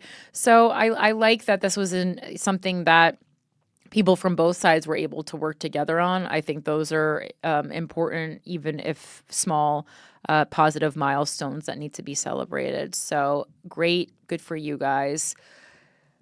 That's exciting. Excuse me. Oh my God. My back hurts so bad from being over a computer for days. Um, so we've been talking a lot about the Democratic Party and the state that it's in. And this is an article about Josh Shapiro and whether if he's going to have, the balls, for lack of a better word, to do what he needs to do to resuscitate this party. And this is from the Free Press. Josh Shapiro has the ideas. Will he take the gloves off? If the Pennsylvania governor wants to be president, he's going to have to call his fellow Democrats on their BS. Will he? And this is by Sean Patrick Cooper. It takes, okay, sorry, let's do this little, they do a little preamble sometimes in the Free Press. The Democratic Party is in the political wilderness, and the question is, who will lead it back to power? What vision can unite the party once again? And what message can rally voters, especially the disaffected Democrats who voted red for the first time this year? Over the coming weeks, the Free Press is profiling Democrats from very different places, maybe one will be me, and with very different constituencies to ask those questions. So far, we've interviewed Michigan's Senator Elissa Slotkin and California's Representative Ro Khanna. Today, Pennsylvania Governor Josh Shapiro. It takes 10, maybe 15 minutes watching Josh Shapiro work a crowd to realize he has the juice. And goddamn does the Democratic Party need the juice. It's mid-January, and the Pennsylvania governor is strolling across the expo floor of the Pennsylvania Farm Show in Harrisburg, the world's largest indoor agricultural event with omnipresent barnyard smells, rival BBQ food stalls, and blue ribbons for rodeo and square dancing. There he is, trading a joke with a school teacher, an easy hand squeeze on her elbow. Now he's listening raptly to a farmer discuss soil composition. Then he's kneeling on the cold concrete to talk eye level with a toddler about milkshake flavors. Again, like, this is what he needs to be doing, but it just makes me laugh because it's like, it's gaining power in a party is literally just going on a personality tour, which is so funny to me because, it's like, who actually would be more fit to go to a personality tour than someone coming from the entertainment business? But then you also have to do a good job and advocate for the people. And that's the part where by the time you get to it, I think people are so freaking exhausted from campaigning that they're like, we'll worry about that later. Ew, it stinks. Way too loud. Okay. Moms excitedly thumb lick the jelly off their daughter's cheeks, preparing for the group photo. Oh, yeah. In 2022, Shapiro, then the state's attorney general, trounced his Republican opponent in the gubernatorial election by 15 points. 3 years later, with the Democrats struggling to find an answer to Donald Trump, Shapiro has become one of the most popular Democratic governors in the country. Since Trump's victory, Shapiro's favorability has only grown, with the governor an early frontrunner for the Democrats in 2028. Shapiro's age, 51, and position and national visibility as a finalist to be Kamala Harris's running mate have pundits mentioning him in the same breath as the other Democratic governors, Andy Beshear, Gretchen Whitmer, Wes Moore, Gavin Newsom before the fires, and the future of the party. What that misses is his actual ideas, how he thinks about the act of governing. All those other names are extensions of a Democratic establishment that embraced the prescriptions of the progressive left: defund the police, decolonize grade schools, let the immigrants in, and so on. Ideas that turned the majority of the country toward Trump and the Republicans. It was just last spring, for example, that the governor of the bright red state of Kentucky, Andy Beshear, was marching in support of more diversity, equity, and inclusion in public universities, saying straight up that the acronym DEI represents very important values that are found in our Bible. Please, for the love of God, separation of church and state. Josh Shapiro does not talk like that and never has. When I asked him, for instance, what will reduce the spike in violence on Philadelphia's public transportation, his response wasn't to rely on harm reduction or restorative justice, but rather to simply increase law enforcement. When crime impacts a block or family, they don't care about statistics. They care about the impact on their family, and they are right to care about that, Shapiro replied. To attack crime in a community, you need more policing, Shapiro told me. And we see a lot of, especially like middle-aged Democrats getting more on board with policing, but I think that's because they saw strategically that defunding policing didn't work. And then you see people like Mayor Eric Adams win for the Democratic Party, a former NYPD officer or like a head of, a former head of NYPD himself. And you're saying like, okay, well, this is what people want. They want someone who's like a little bit more rigid and rule following, who's going to lay down the law, doesn't care so much about individual freedoms, and is more of a centrist. Leading Pennsylvania, but that's still not the, and that's why I call them diet Republicans, right? Because Democrats haven't found a way to like target these things in a way that feels democratic, that actually works. Leading Pennsylvania since January 2023, his political brand revolves around what he and his aides call getting shit done. 6 months after he was sworn in, a truck crashed into a heavily used highway overpass in Philadelphia, causing it to collapse. The crucial interstate corridor was repaired in less than 2 weeks, and much of the credit went to the new administration. As governor, Shapiro has stressed getting tangible results on things his constituents care about, from expanding job training for the trades to fixing 300 broken bridges in a year to hiring 1,500 police. He's essentially a fossil preserved from a previous epoch, a Clinton-era moderate, or even a New Deal Democrat. At the Farm Expo, Shapiro ticked off one after another of the pro-growth farm policies he has championed, noting that the Pennsylvania agriculture industry generates some $132 billion a year. To ignore all that is not just disrespectful to our farmers, it's flat out stupid. He added, our future economic success no longer runs only through our high rises and urban office parks. It also runs through the heartland, our farmlands here in Pennsylvania. Yet there's a rub. The Democratic Party desperately needs a reckoning. It needs someone of stature who will say out loud how profoundly the party has gone astray, someone who will be listened to. Shapiro could be that person. Many in the party want him to be, the way Bill Clinton was as governor of Arkansas when the Democrats were trying to find their footing after the Republicans dominated the 1980s. The problem is that Shapiro is unwilling to assume that role. I asked him, for instance, if his job is more difficult when the Democratic National Committee is unable to absorb the lesson of the election, doubling down on identity politics with the selection of Ken Martin and David Hogg for roles in leadership. I don't pay attention to that stuff, he replied. That's a weird response. I pushed the issue. But you have been a major figure in the party on the presidential campaign trail last year, and you remain in the mix to set priorities for the Democrats going forward at the national level. Isn't there tension with the direction of the DNC and what you're doing in Pennsylvania? Pennsylvania is the ultimate swing state, the governor acknowledged before quickly pivoting to his record, stitching together a coalition that runs through our farmland and our cities. How about the anti-Semitism that has reared its ugly head in his party's progressive wing? I mentioned Representative Summer Lee, the Pittsburgh congresswoman who was widely condemned for remarks that all but blamed Israel for the Hamas pogrom on October 7th, 2023.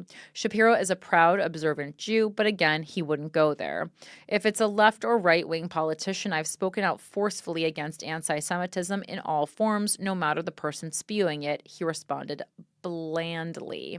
When asked if Senator John Fetterman, continually finding so much overlap with President Trump's agenda, is a worthwhile pursuit for Democrats, the governor would respond only that he, quote, respects John's work. That's the thing. These people need each other too much, so they can't have their claws out all the time. The most obvious question of all, the one that looms largest in the wake of Harris's loss in November, is one he won't touch. Why did Harris choose the progressive Minnesota governor Tim Walz over the moderate Shapiro with his obvious political talent? Did he lose out because he's an observant Jew who supports Israel? I think that, I talked about how I think that was definitely part of it, for sure, or because he made it clear that he wanted a significant role as VP if she won, or because his past suggests he can't necessarily be trusted. It could be that. She had a deeply personal decision to make, and I had a deeply personal decision to make as well, is all he will say. Even when pressed on whether the surge of anti-Semitism in his party might have influenced Harris's election, he bristled, "You've got to ask the former vice president about that." The problem for Shapiro is that he's not going to be able to remain this bashful forever, not if he wants to be president. Satisfying as it might be for him to sit and wait while other Democrats struggle to remove the bell they've tied around the tiger's neck, the governor will be unable to rely on his track record alone to distinguish himself as the alternative in the run-up to 2028. And the problem for the Democrats is if Shapiro won't lead them out of the wilderness, who will? And I think also, with Donald Trump in his second term now, Donald Trump has set a precedent where he will take shots at other politicians. And, why is he able to do that? Well, it's because he is, independently wealthy, and he's coming from being a real estate mogul and a reality TV star and an entertainer. So he doesn't need the people in government to continue paying his bills. He truly has carte blanche to do whatever he wants, and he has, and there's real power in that. And once you see people being receptive to that type of politician, I don't see how the Democratic Party is ever going to get away with these politicians who, walk over, how every question is like walking over hot coals for them. It's just not going to work. So you either have to have someone who's already a member of the Democratic Party and already working in politics, but is ready, quite frankly, to risk it all, to go hard or go home. That's one option. But then you would look through their track record and be like, why the sudden flip-flop, or why the sudden change of heart? Because you would most likely be having to say negative things about people you once supported. So that's one option. Or option two is, again, pluck a young, fresh voice. And in politics, young can mean, as we see here, 51 to 60 is still, relatively young in politics, especially in your 50s. I feel like 50s is almost like prime time for, what we can all agree on as a good age for a politician. Seen enough, but not on your way out yet. Or the other option is just you have to pluck someone from a completely different world who can say whatever they want, because they don't need to stay in the good graces of any politicians. Raised in an affluent Philadelphia suburb, Shapiro and his two siblings attended Jewish day school. His mother, giving up her job as a public school teacher, stayed home, while his father, a pediatrician, built up a bustling private practice. Cut from the University of Rochester basketball team the same week a failed calculus test knocked him off the preemed track, Shapiro gave politics a try, getting elected school president as a freshman.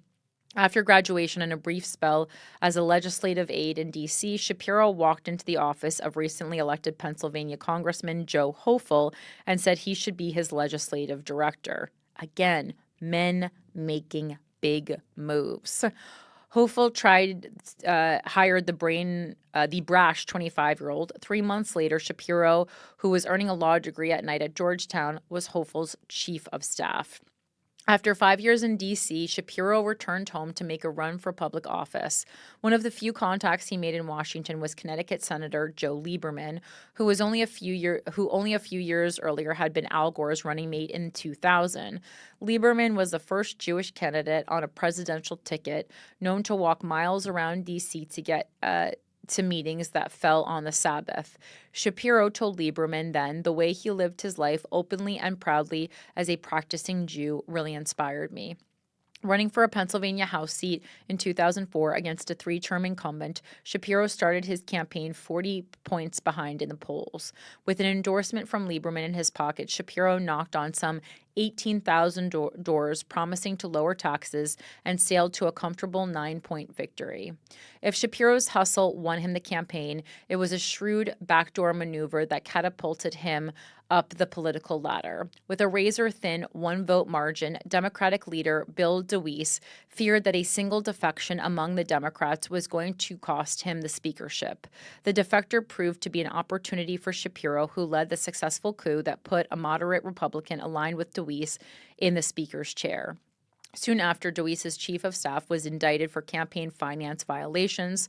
Although Shapiro was part of DeWeese's brain trust, he decided he needed to make a clean break and organized a one-man press conference calling for DeWeese to resign his leadership position. DeWeese will always be a symbol of a broken system, Shapiro said. I would never want him in a foxhole with me, DeWeese told the Philadelphia Inquirer years later. In 2011, Shapiro took out his original mentor, Hochul, who had left Congress and was serving as one of 3 Montgomery County commissioners. The Democratic organizers in Montgomery County decided they wanted a fresh face and didn't back Hochul. Shapiro, at 37 and on the rise, took over the ticket from his old boss. Shapiro won and Hochul was out. You don't want to turn your back on him, Hochul said afterward. Loyalty is not his strong suit. Shapiro became Attorney General in 2016, winning 51% of the vote. That's when he began to display his antipathy for the prevailing progressive winds. He cracked down on the billion-dollar open-air market of Philadelphia's Kensington neighborhood, sidestepping the lackadaisical district attorney, Larry Krasner, whose progressive approach reduced police enforcement despite record overdoses and fatal shootings. Although Shapiro joined a number of lawsuits against the first Trump administration, he was selective about it. When Trump authored his travel ban, I didn't sue him, Shapiro said at the time, even as several Democratic attorneys general launched high-profile lawsuits against Trump's ban on arrivals from Muslim-majority nations. What he did was lawful. In October 2018, when a gunman killed 11 people and wounded 6 at the Tree of Life Synagogue at Pittsburgh, Shapiro was quick to join the local community, and his high-profile presence during press conferences and prayer vigils marked him as a prominent Jewish official on the national stage, speaking out aggressively against rising anti-Semitism.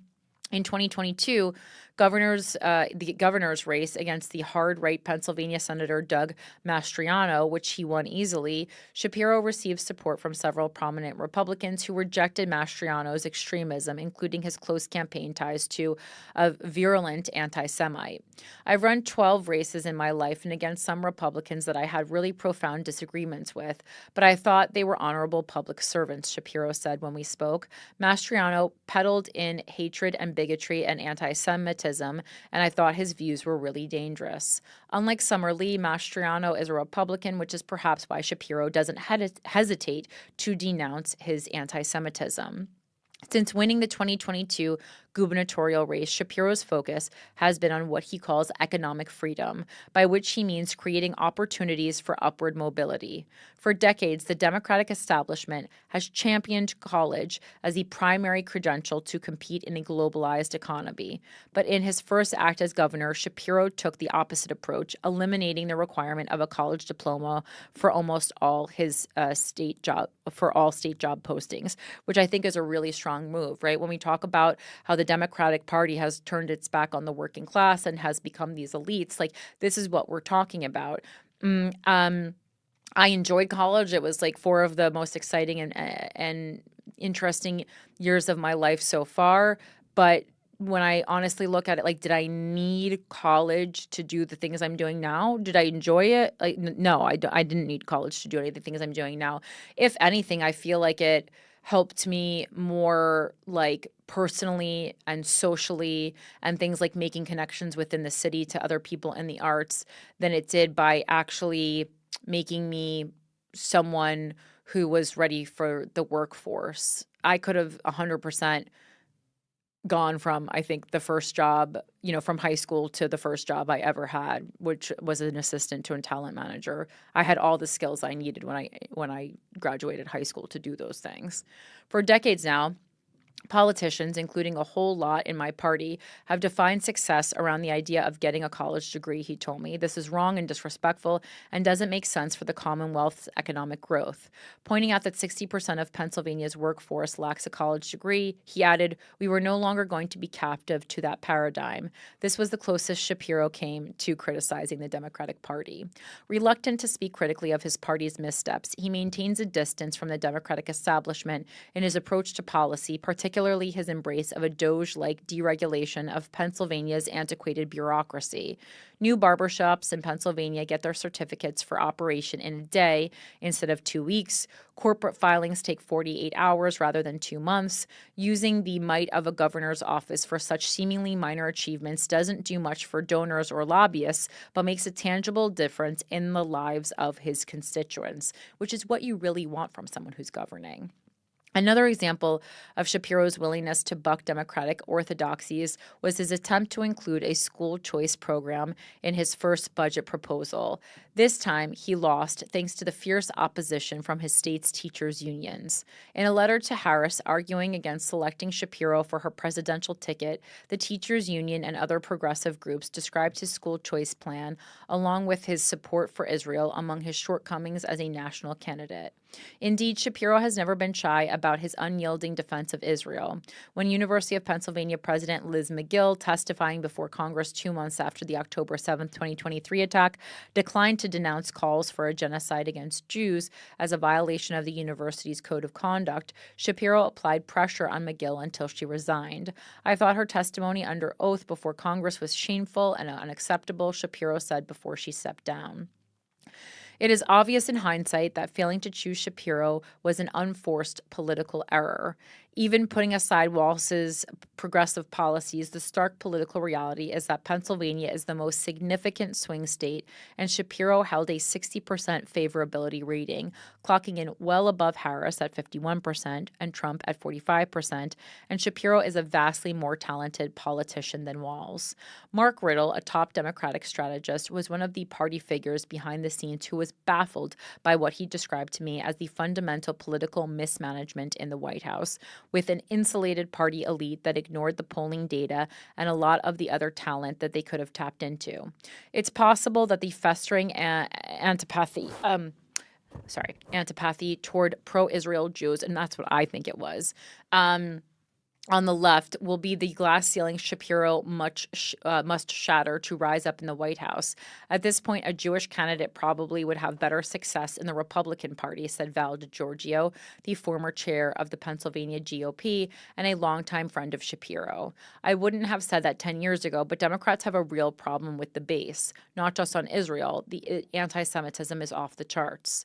As a skilled orator and political strategist, Shapiro has ample room to make an aggressive break with the party's failed past, not just as a Jew who denounces the party's illiberalism, but as a new leader pushing a working-class populism that could swing back those voters captured by Trump. But to do that, he has to be willing to articulate where the party has gone astray. Democrats have been able to talk about the kitchen table issues, said Riddle, whose polling overwhelmingly shows that Democrats need to rekindle the romance with the working class. On that front, Riddle notes that Shapiro sets himself apart with the research indicating he occupies a very strong lane. During our interviews, I asked Shapiro why his bread and butter messaging on working class issues and getting shit done was seemingly foreign to the leaders of his own party. "I don't know," he said, breaking into a slight grin. "It's just common sense." So I think those profiles that they're doing are pretty interesting. And again, seeing like if anyone really just has the balls to like basically say the Democratic Party sucks. We're losing and we need resuscitation. I started my campaign finance board voter profile. I had to write a script and submit it like this week. And I started my 2-minute speech by saying that the Democratic Party is in trouble. Because I think it's true. I think it is a talking point that people have been receptive to in my campaigning so far. And I think that it's something that many of the other candidates, if not all the other candidates, are unwilling to say.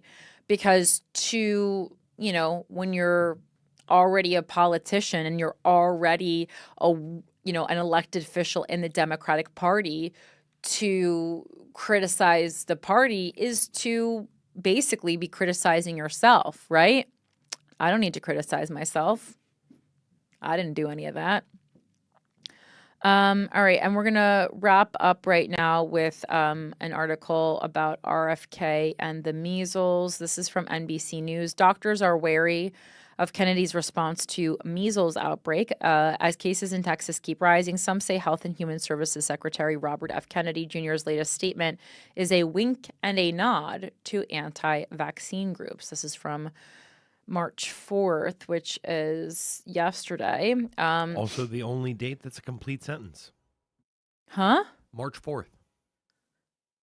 It's the only date that's a complete sentence. What do you mean?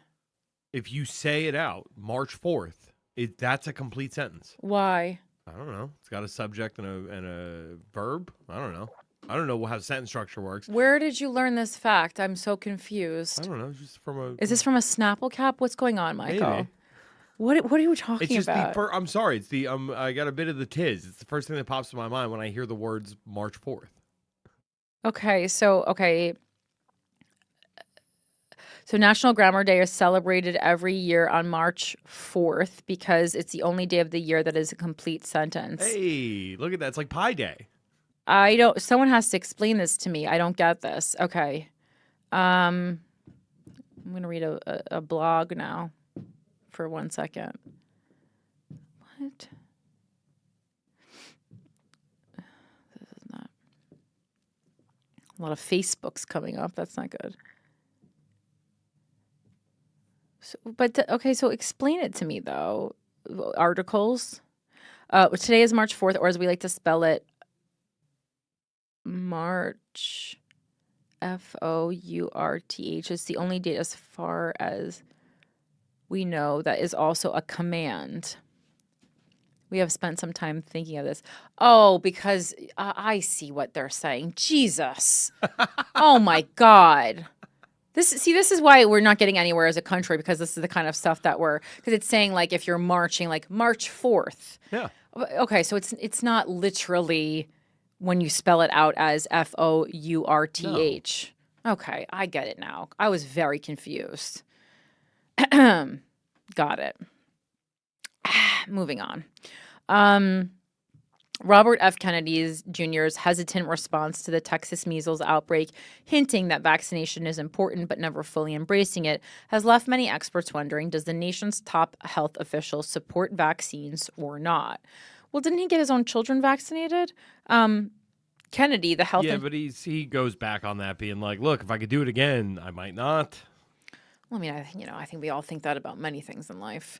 Kennedy, the Health and Human Services Secretary, wrote in an editorial published by Fox News on Sunday that the measles, mumps, rubella, MMR vaccine is crucial to avoiding potentially deadly disease. Behind the scenes, however, Kennedy, a vocal, longtime vaccine skeptic, appears to be taking steps to minimizing the importance of vaccination. Your mic's still on. Under his leadership, 2 meetings to discuss next steps for vaccines were canceled, and he's collecting names of potential new members to put on a committee that recommends which vaccines Americans should get and when, according to people familiar with the matter. The Wall Street Journal reported on Tuesday. As of Tuesday, 159 measles cases had been confirmed in Texas. Most of the sick people, including a young child who died, hadn't been vaccinated against the virus.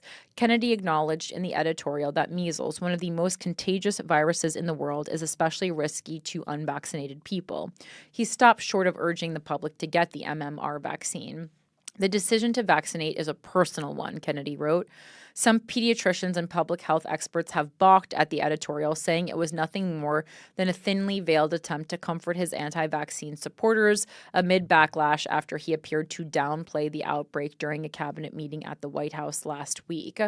While he kind of gives some lip service to the vaccine, said Dr. Amesh Adalja, a senior scholar at the Johns Hopkins Center for Health Security, the fact that he used phrases like personal choice is a wink and a nod to the anti-vaccine movement. They know he's their man.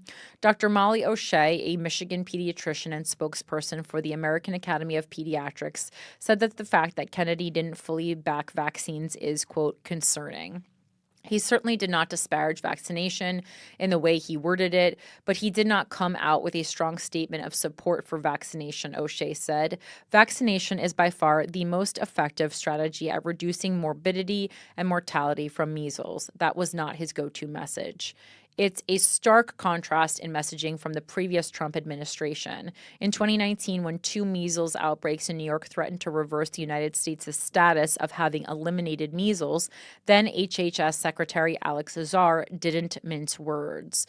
Measles vaccines are among the most extensively studied medical products we have. Their safety has been firmly established over many years, Azar said in an April 2019 HHS statement.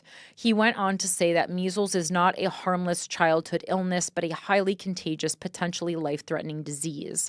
At the time, Kennedy told members of the Children's Health Defense, an anti-vaccine nonprofit that he founded, that the MMR vaccine is worse than the illness it's pretending to prevent.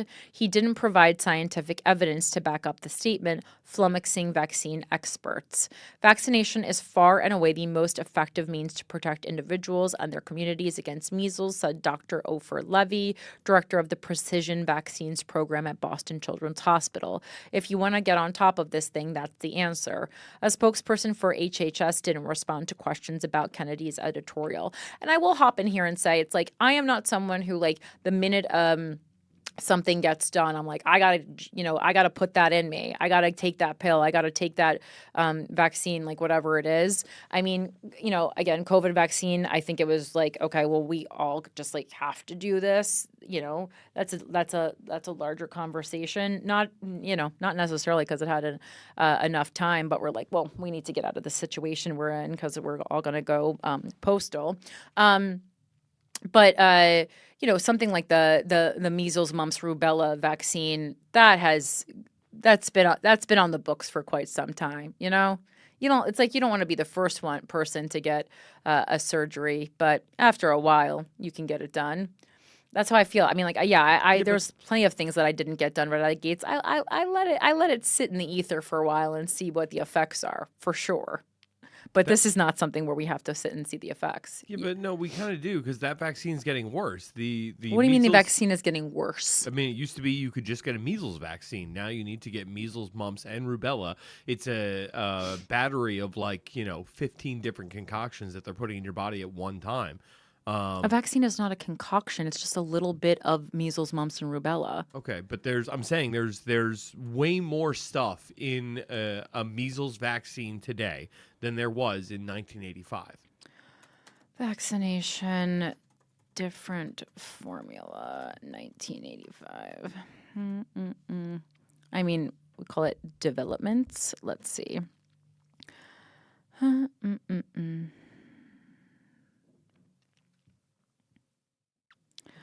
No national health policy recommends that the MMR vaccine be given as 3 separate vaccines. I guess, could you, if you wanted to? Because it's just combining because them. I asked. Could you I asked my doctor, can I... So what, did you just want measles? I mean, you don't want your kid to get mumps either. Regardless, if they're going to get a shot, just space it out. So it's not 3 things at once, not your body being introduced to 3 different diseases at one time that they're fighting and then creating antibodies Yeah, for. but there's ones that can't be given together and there's ones that can. Like, that's the same thing that you go through when you take your dog to the veterinarian. I mean, there's ones that they recommend not taking together, and then there's ones that they say are fine to get together. And if anything, you're like, oh yeah, you're going to be sick for 1 day instead of not being sick at all. That's it. Yeah, I don't know. It has made me uncomfortable, and it's a conversation I've had every single time I've been to my pediatrician's office. Right. And what is your pediatrician's response? That we can definitely space these out a little bit more. So wait, you can get them separately then? No. She's just been spacing I have been doing the vaccines, much Right. to my chagrin.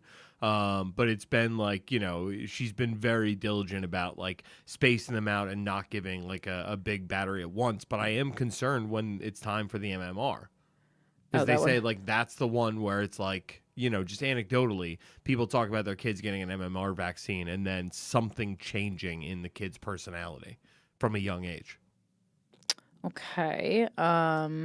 Like, what are you talking about? Like autism? Are we talking like about? specifically autism? Like this is a kid who's able to socialize, look people in the eyes, is very engaged, and then they got the MMR all at once, and they noticed the change like pretty quickly. Yeah, And okay, but I'm it not says trying to fearmonger on the side of like Yeah, but I mean, anti-vaccine. I'm just several speaking as a parent. epidemiologic studies have not found an association between the MMR vaccination and autism, including a study that found that MMR vaccine was not associated with an increased risk of autism, even among high-risk children whose older siblings had autism. Okay. I can show you studies from the 1960s that were paid for by R.J. Morris that tells you that cigarettes aren't that bad. Yeah, I hear you. That's different. But what would be the fiscal reward in children getting autism? I mean, the fiscal reward is just keep putting the shots in people's arms, keep paying Big Pharma to make those shots. I feel like there's a million other ways, especially with our obsession with being skinny as a society, that we can sell medication through fear mongering. I don't actually think we're trying to give children autism, because if, that would then, depending on the level of autism, it would actually affect the workforce moving forward, which would ultimately, I mean, if we're going to go big picture wild here, that would, ultimately affect our economy more if we were just giving this many, quote, giving this many people autism. Oh, so you're saying a corporation might sacrifice long-term benefits for short-term profits? That would never happen. I hear you. I just don't. I really just don't think this is the case. If this was actually giving, listen, I have a distrust in the government's intentions. I don't think they're giving kids autism. I do think that they're perhaps, doing things like keeping us, sicker in some ways that they don't need to. I mean, I think the food industry is definitely probably the biggest thing, target for making us unhealthy as a community. But I just don't. I don't see where, like, you just talking to other parents. I mean, is that the power of suggestion that they started acting differently? I mean, I've certainly gotten, sick or after COVID, I'm like, oh, I'm breathing differently. I'm like, this is just the power of suggestion. Absolutely nothing was different.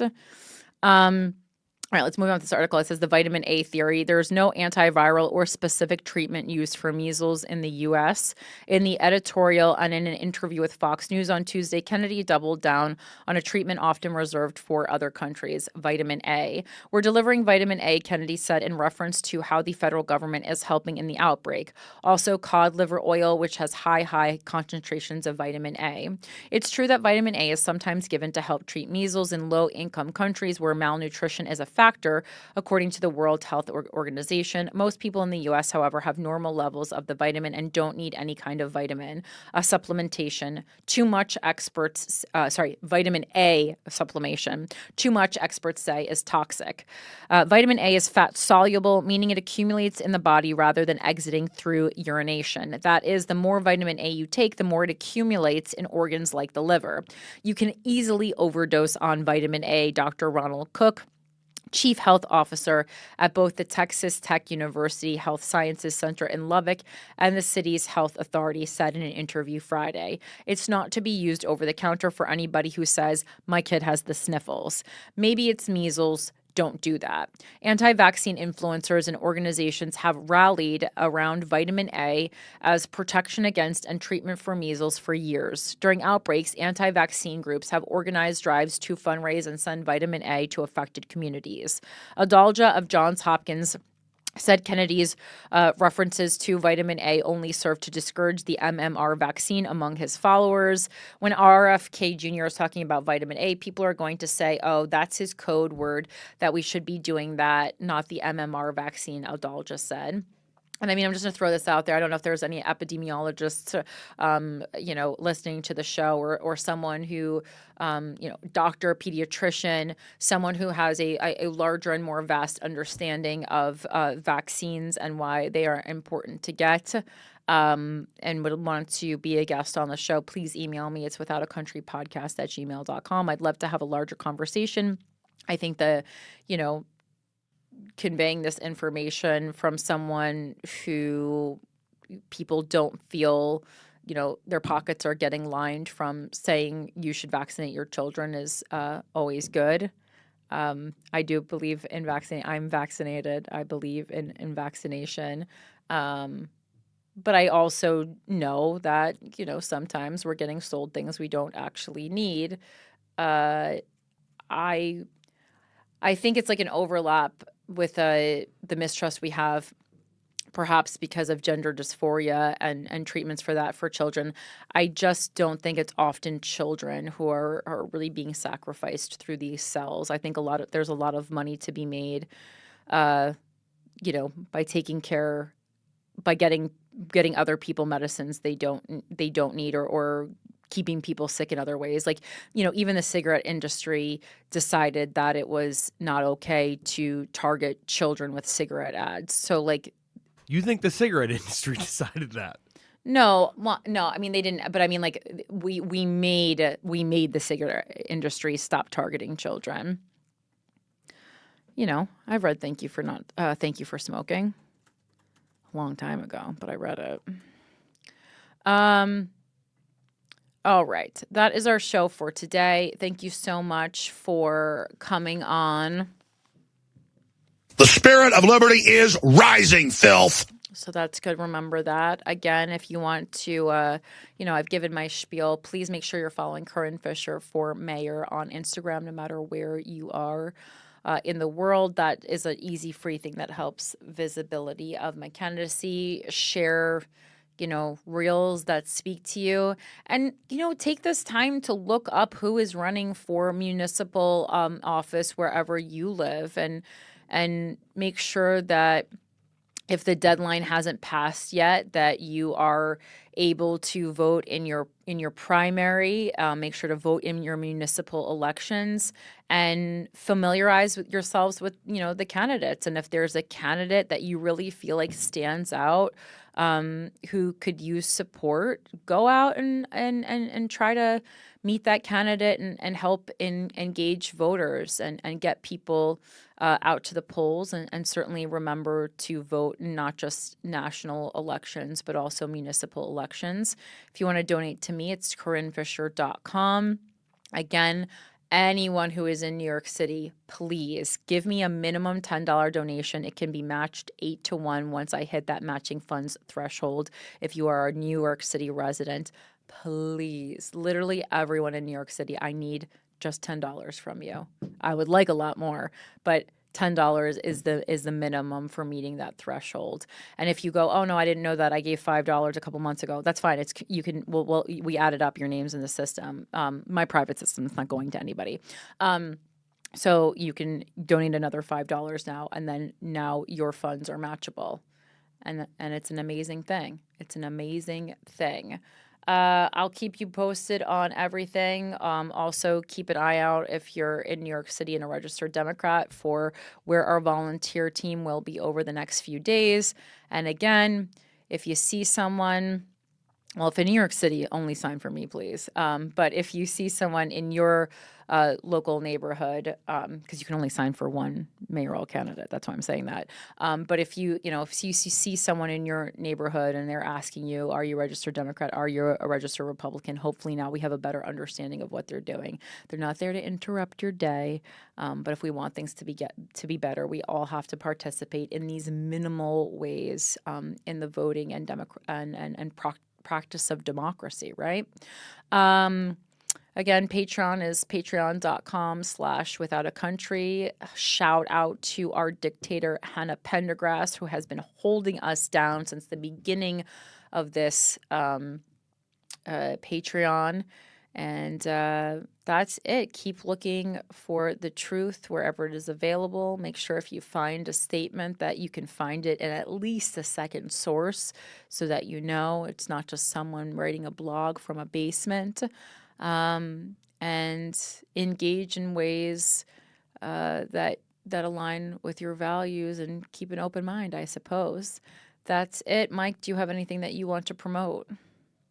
Well, I want to say thank you to the person who listens to this show, who came out to the Perryville show. I love your radio announcer voice. You came in so hot with that. Yeah, it was incredible. I like to. You did. Mike texted me over the weekend to let me know. He was so excited. So thank you to whoever that listener was that went out. I hope they had a good time. Yeah, I'm almost certain they did. Menu and Heart killed. Jay Simpson was great. Rebecca, awesome at the top. Got another one coming up on April 5th at the same location. And then Anxiety Attack is the third Thursday of every month in New York Comedy Club. Going to be fun this month.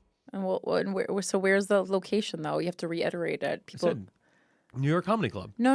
The one before. Oh, Perryville. Fifth Company Brewing, Perryville, Maryland, April 5th. There you go. Excellent. Yeah. I don't know. Go tell someone who lives in New York City about Corinne Fisher for mayor, because we got to stop Andrew Cuomo. There's even a whole thing that's called Dream. Don't rake Eric. Wait, what is it for? So don't rank Eric Adams for mayor, but I guess Cuomo's in there too. Maybe it's don't rank. Don't. I'm like, what does it stand for? Don't rank Eric or Andrew. Yeah, I'm like, are they going from Andrew? I'm like, I know it is called Dream, but then I never really thought about it. Dream. Don't rank Adams or Cuomo. Yeah, Dream, a new motto for anti-Adams, anti-Cuomo voters. Don't rake. Yeah, it's don't rake Eric or Andrew. That's how they're doing it. So don't rake Eric, parentheses Adam, or Andrew, parentheses Cuomo for mayor. The M is mayor. All right, cool, guys. That's it. I'm gonna go record the Patreon episode now. Thank you so much for joining us on Without a Country. Peace.